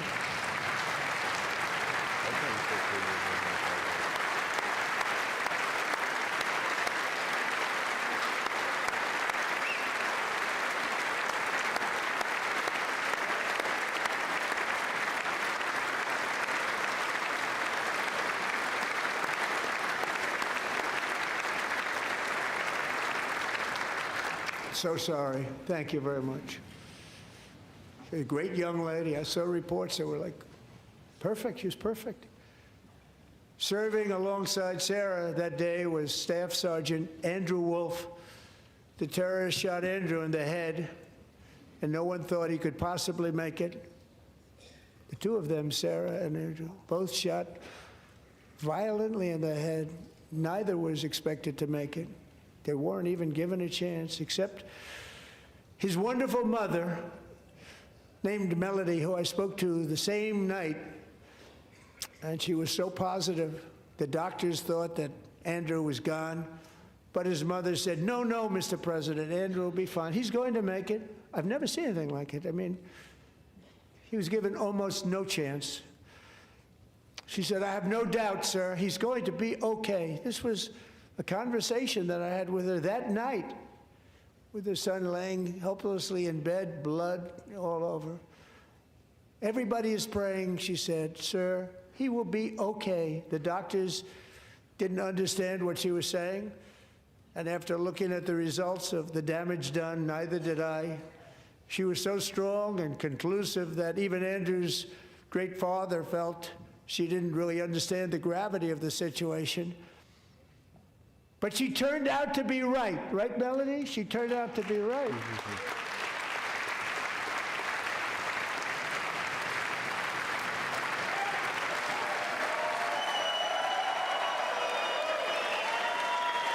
This is fully recovered and everything. That's awesome.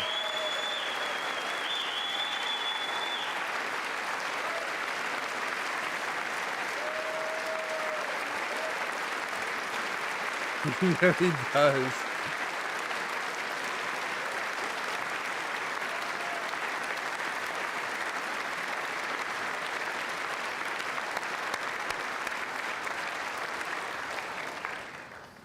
Amazing, actually. I said, where does this woman come from? She's the most positive person I've ever met. With God's help, Andrew has battled back from the edge of death, and we're talking about the edge of death, on his way to a miraculous recovery. He's got a little work to do, but he's doing great. Nice to see you. He's a good-looking guy. Nice to see you. Thanks, Andrew. Thank you very much. What are they putting on this guy? I don't know. He looks like he doesn't even know where he's at.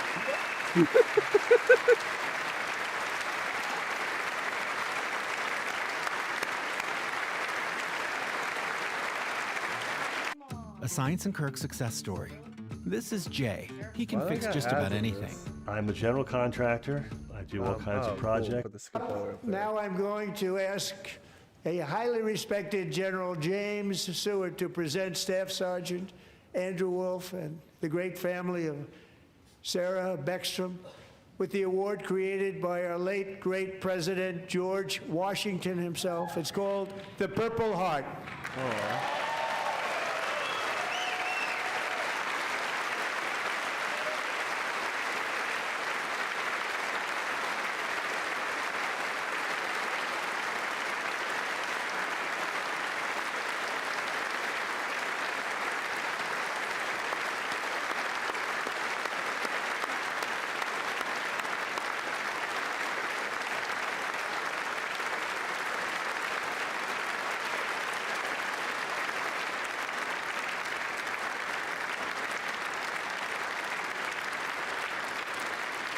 we'll get one too.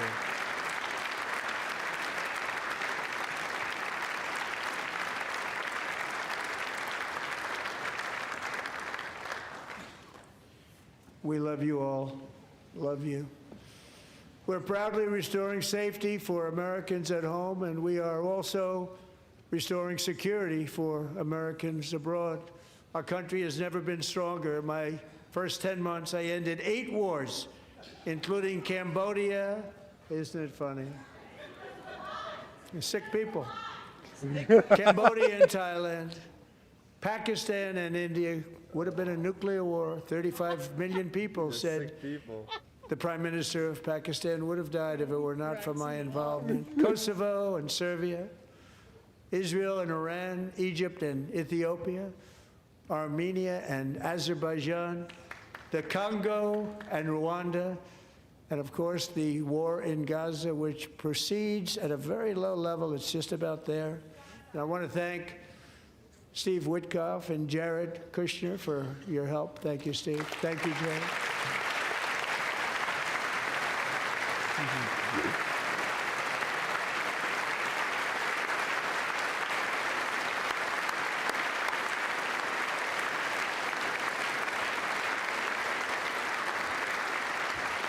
And I also want to thank the man they report to, Secretary of State Marco Rubio. Thank you, Marco.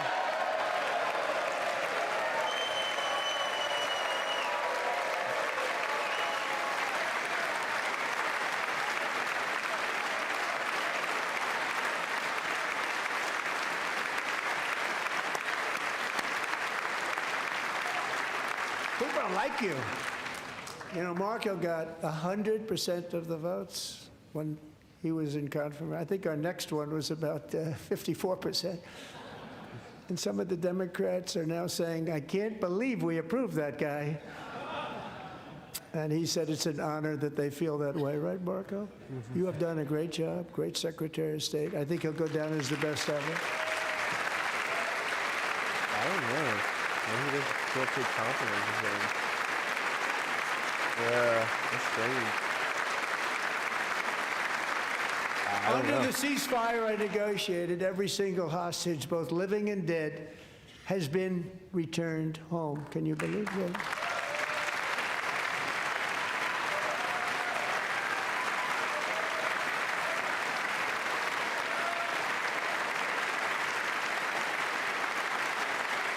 Nobody thought it was possible. Nobody thought that was possible. Both living and dead. And those parents who had a dead son, their boy, they'd always tell me their boy, they wanted him as much as though he were living. That was an amazing period of time. And they came back, and when we got all of the living hostages back, and many, many before them, but I always said those last 20 are going to be very tough, but we got many, many more, hundreds. But I said those last 20 are going to be tough. We got them back. But we only got back 14 or 15 of the dead of the 28. And believe it or not, Hamas worked along with Israel, and they dug and they dug and they dug. It's a tough thing to do, going through bodies all over, passing up 100 bodies sometimes for each one that they found. Tough job. And they finally got it back to 27.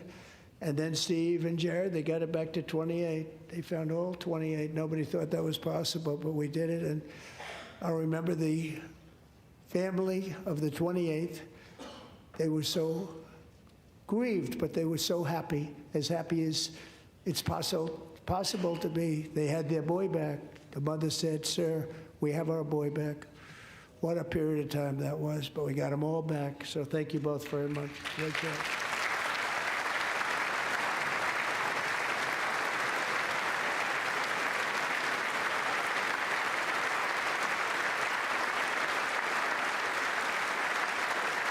And we're working very hard to end the 9th war, the killing and slaughter between Russia and Ukraine, where 25,000 soldiers are dying each and every month. Think of that, 25,000 soldiers are dying a month.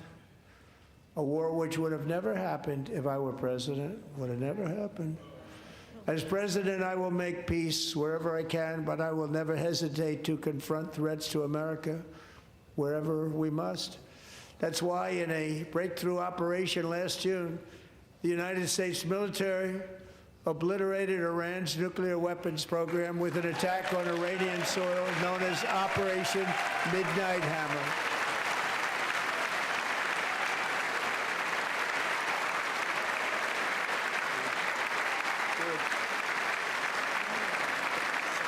I don't know what's wrong with him. I don't know if that's just his personality. For decades, it had been the policy of the United States never to allow Iran to obtain a nuclear weapon. Many decades. Since they seized control of that proud nation 47 years ago, the regime and its murderous proxies have spread nothing but terrorism and death and hate. They've killed and maimed thousands of American service members and hundreds of thousands and even millions of people with what's called roadside bombs. They were the kings of the roadside bomb. And we took out Soleimani. I did that during my first term. Had a huge impact. He was the father of the roadside bomb.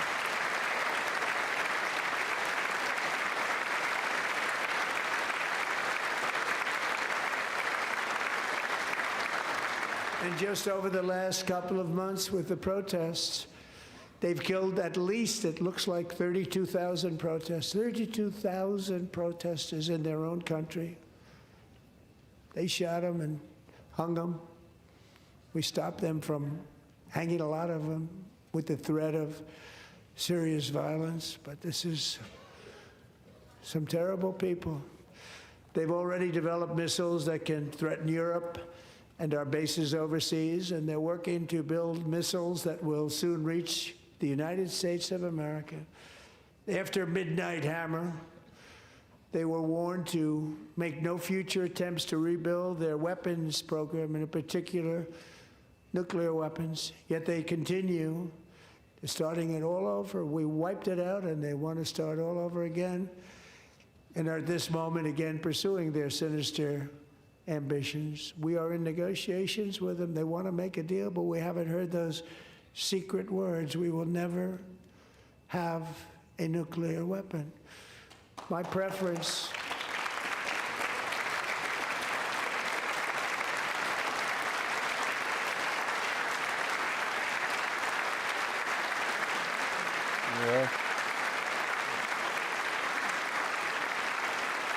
My preference is to solve this problem through diplomacy. But one thing is certain, I will never allow the world's #1 sponsor of terror, which they are by far, to have a nuclear weapon. Can't let that happen.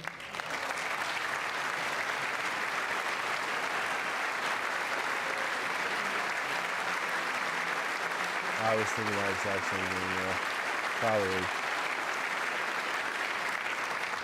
And no nation should ever doubt America's resolve. We have the most powerful military on earth. I rebuilt the military in my first term. We're going to continue to do so. Also, we just approved a $1 trillion budget. We have no choice. We have to be strong, because hopefully we will seldom have to use this great power that we built together. It's really called Peace Through Strength, and it's been very, very effective.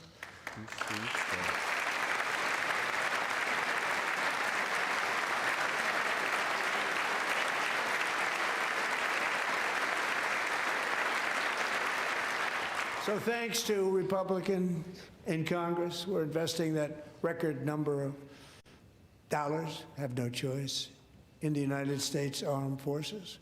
Also creating a lot of jobs, but we're not even doing it for that reason. Because as I said, we have more jobs, more people working today than ever before in the history of our country. And NATO countries are friends and allies. They are. They're our friends and they're our allies. Have just agreed, at my very strong request, to pay 5% of GDP for military defense rather than the 2%, which they weren't paying. We were paying for almost all of NATO. Now they're paying 5 as opposed to not paying 3.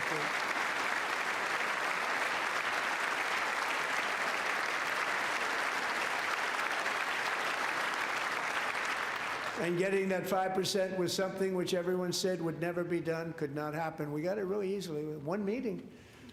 And big difference between 2% that's not paid. We were paying the freight of many of them. Very few were paid up. Now 5%, then they're paid. And everything we send over to Ukraine is sent through NATO, and they pay us in full. They pay us totally in full. Every branch of our armed forces is setting records for recruitment. This is so exciting. And every service member recently.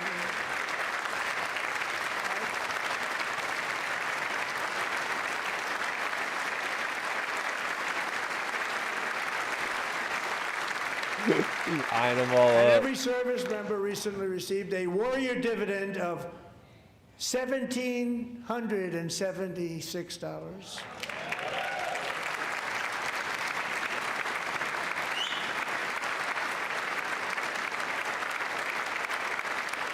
You know, they put it on my desk. We got the money from tariffs and other things, a lot of money we have. We have much more money than people understand.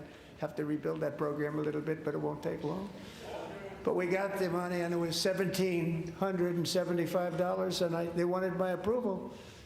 And I said, what's the number? $1,775. I said, wait a minute, for one more dollar, we can have $1,776. It's going to... I said, we're going to figure that. I never asked anybody if we could afford it. One more dollar, I said $1,776. And I said, that's good. And I'll tell you what, our military, that was 4 months ago, our military, I never see a person in the military that doesn't thank me for it, so we're honored to do it. They deserve it. And we call it 1776. It was great. And we love our military. We love our law enforcement. We love our firemen. You know, the firemen don't get mentioned enough. We love our firemen. We're also...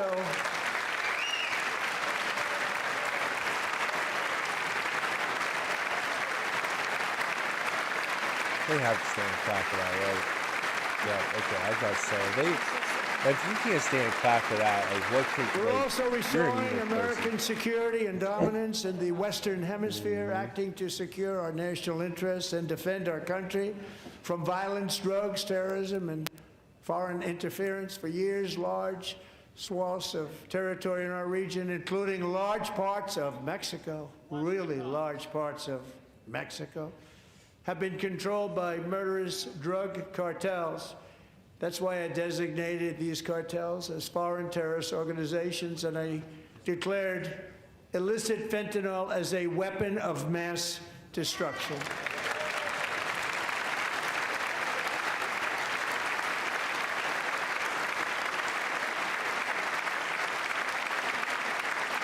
And with our new military campaign, we have stopped record amounts of drugs coming into our country and virtually stopped it completely coming in by water or sea. You probably noticed that. We very seriously damaged their fishing industry also. Nobody wants to go fishing anymore. We've also taken down one of the most sinister cartel kingpins of all. You saw that yesterday. In January,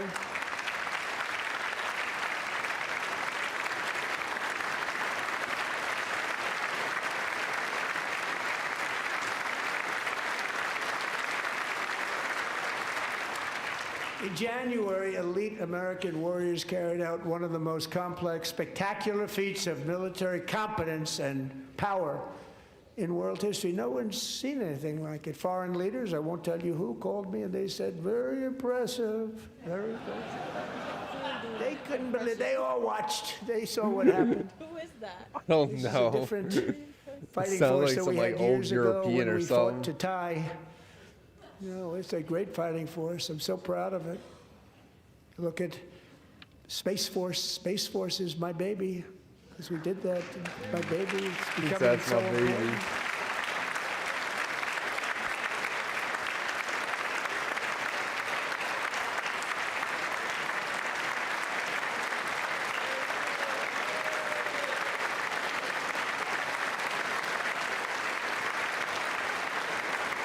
And America's armed forces overwhelmed all defenses and utterly defeated an enemy, good fighters, to end the reign of outlaw dictator Nicolas Maduro and bring him to face American justice. And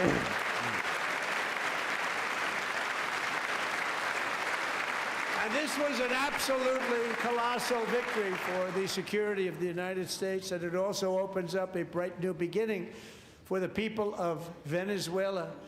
We're working closely with the new president of Venezuela, Delcy Rodriguez, to unleash extraordinary economic gains for both of our countries and to bring new hope to those who have suffered so terribly.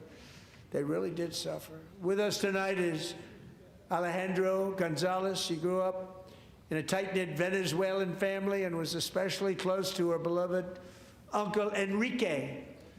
But after Enrique ran for office and opposed Maduro, he was kidnapped by Maduro's security forces and thrown into the regime's really infamous prison in Caracas.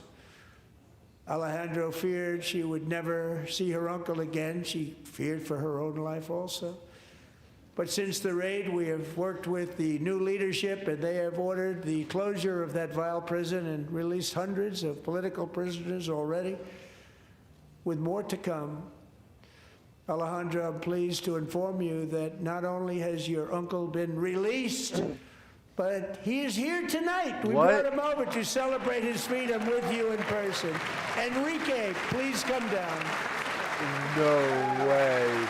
There's no way that's a surprise.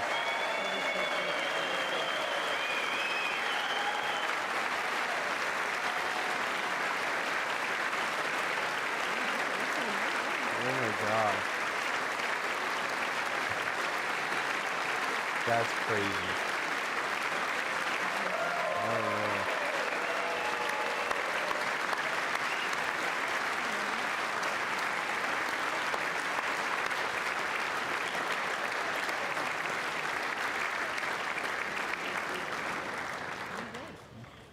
Can't tell.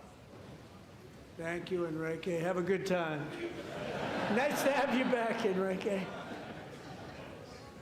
There were many heroes on that January raid to capture Maduro. Really great heroes. It was very dangerous. They knew we were coming. They were all set. But the deeds of one warrior that night will live forever in the eternal chronicles of military valor. Chief Warrant Officer 5, Eric Slover, planned the mission and was the flight lead in the cockpit of the first helicopter. A big, beautiful, powerful helicopter. It was a massive Chinook carrying, as you can imagine, many, many American warfighters. Wearing the dog tags, his wife Amy had blessed with holy water before he left. She knew it was going to be a rough one.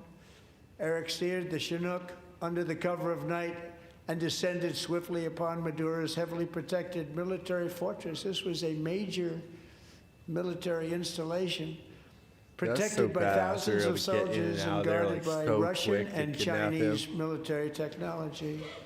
How did that work out? Not too good.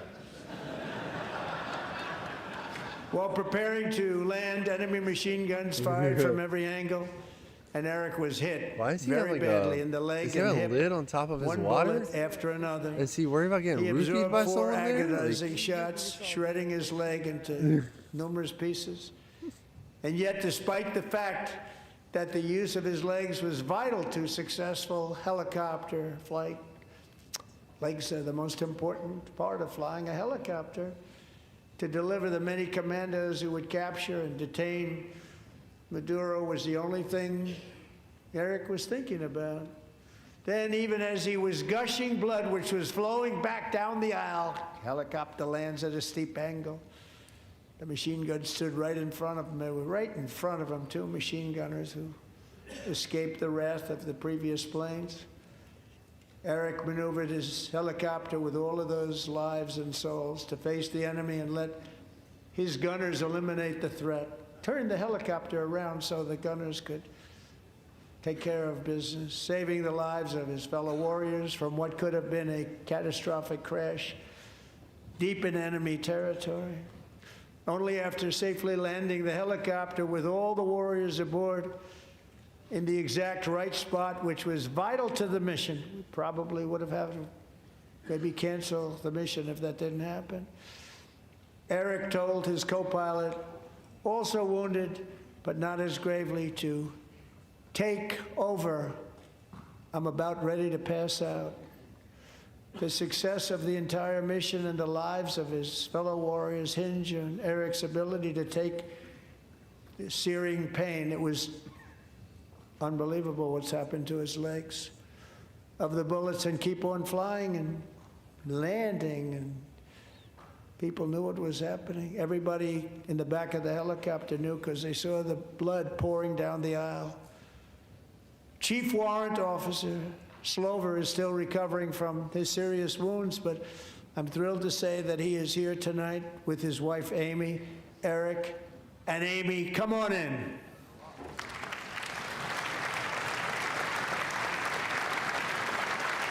Oh, wow.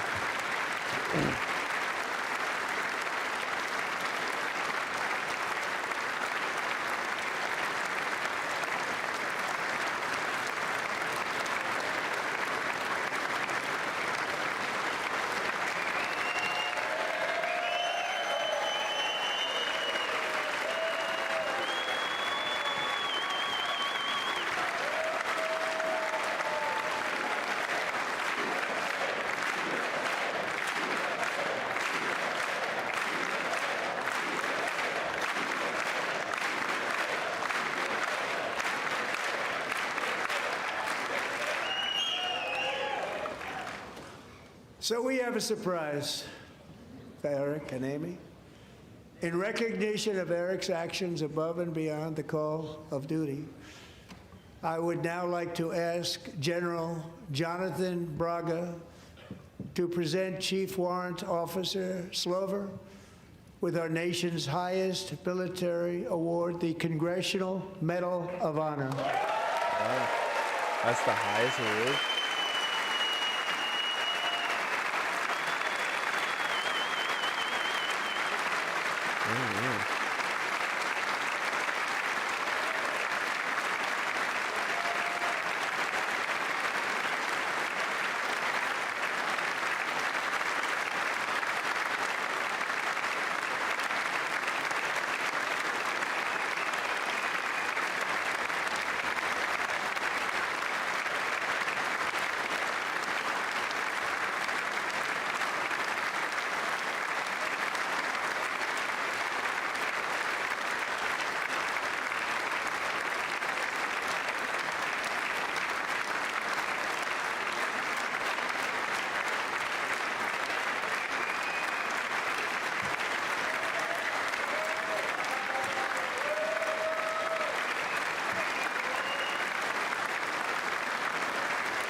Yeah.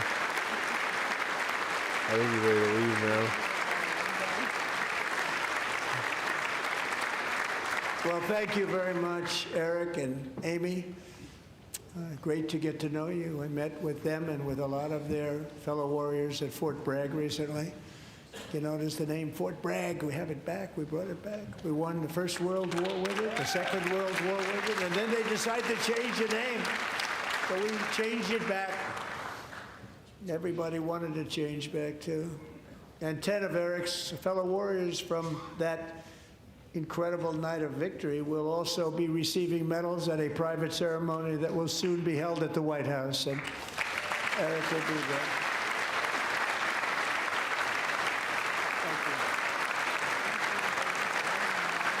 Yeah.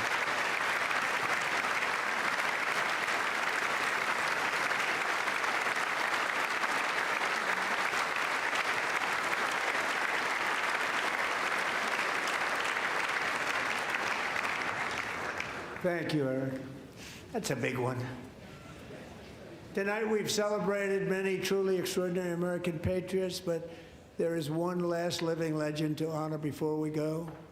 He is one more heroic American aviator, Navy fighter pilot. Royce Williams served in World War II, Korea, Vietnam, flying more than 220 missions. In the skies over Korea in 1952, Royce was in the dogfight of a lifetime, legendary dogfight. Flying through blizzard conditions, his squadron was ambushed by 7 Soviet fighter planes. It was his first aerial combat of the war, and despite being massively outnumbered and outgunned, Royce led the takedown of 4 enemy jets and almost destroyed the others, vanquishing his adversaries while taking 263 bullets to his own plane and being seriously hurt. His story was secret for over 50 years. He didn't even want to tell his wife, but the legend grew and grew. But tonight, at 100 years old, this brave Navy captain is finally getting the recognition he deserves. He was a legend long before this evening. Royce, please stand up, and I will ask the First Lady of the United States to present Captain Royce Williams with his Congressional Medal of Honor.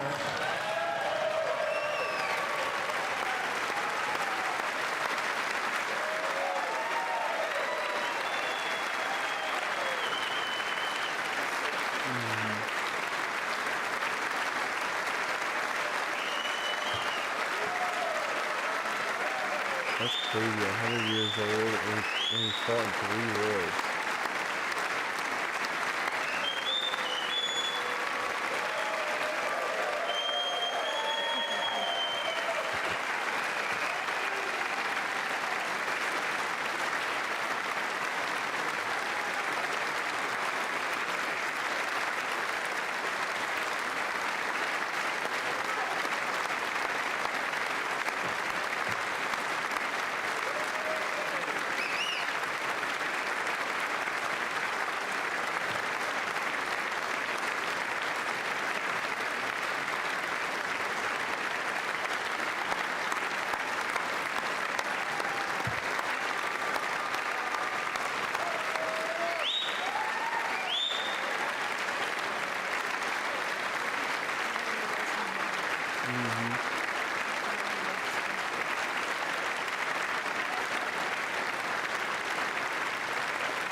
Thank you, Royce, and thank you, Eric. I've always wanted the Congressional Medal of Honor, but I was informed I'm not allowed to give it to myself, and I wouldn't know why I'd be taking it, but if they ever open up that law, I will be there with you someday. But you know, that's our highest honor, Congressional Medal of Honor, and that's a big thing, and it's an honor to be in the same room with you. Thank you both very much, Eric. Thank you.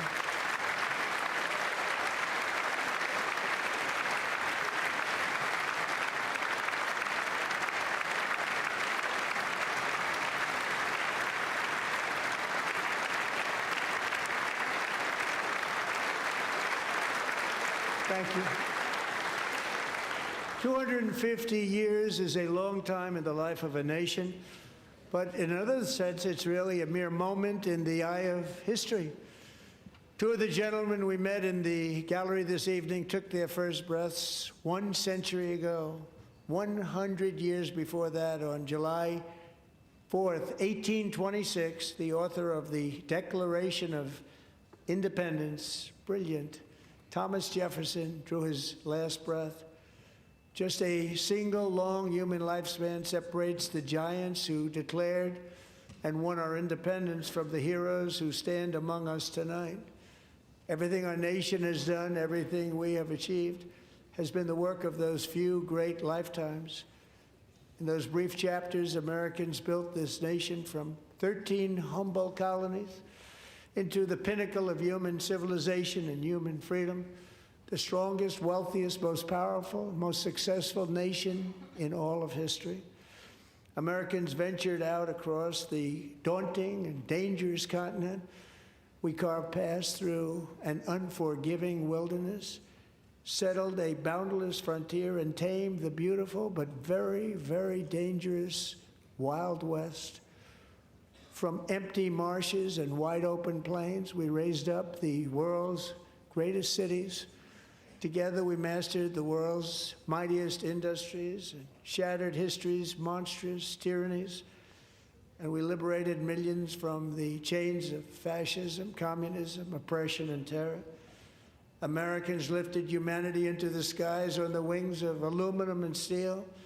And then we launched mankind into the stars on rockets powered by sheer American will and unyielding American pride.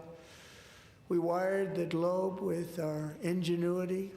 We captivated the planet with American culture. And now we are pioneering the next great American breakthroughs that will change the entire world. All of this and so much more is the enduring legacy, unmatched glory of the hardworking patriots who built and defended this country and who still carry the hopes and freedoms on all of humanity's backs. For years they were forgotten, betrayed, and cast aside. But that great betrayal is over, and they will never be forgotten again. Because when the world needs courage, daring, vision, and inspiration, it is still turning to America. And when God needs a nation to work his miracles, he knows exactly who to ask. There is no challenge Americans cannot overcome, no frontier too vast for us to conquer, no dream too bold for us to chase, no horizon too distant for us to claim. For our destiny is written by the hand of providence, and these first 250 years were just the beginning. From the rugged border towns of Texas to the heartland villages of Michigan, from the sun-kissed shores of Florida to the endless fields of the Dakotas, and from the historic streets of Philadelphia to right here in our nation's capital, Washington, D.C., the golden age of America is upon us. The revolution that began in 1776 has not ended. It still continues because the flame of liberty and independence still burns in the heart of every American patriot. And our future will be bigger, better, brighter, bolder, and more glorious than ever before. Thank you, God bless you, and God bless America.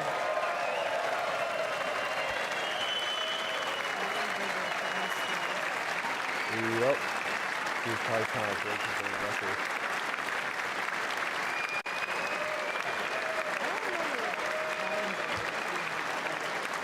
Yeah, but you're going to approve or is that what? Approve it or what? Go to the website, go find them all. Like, I don't think I can get it that close. Yeah, let me. I don't think anybody's actually watching.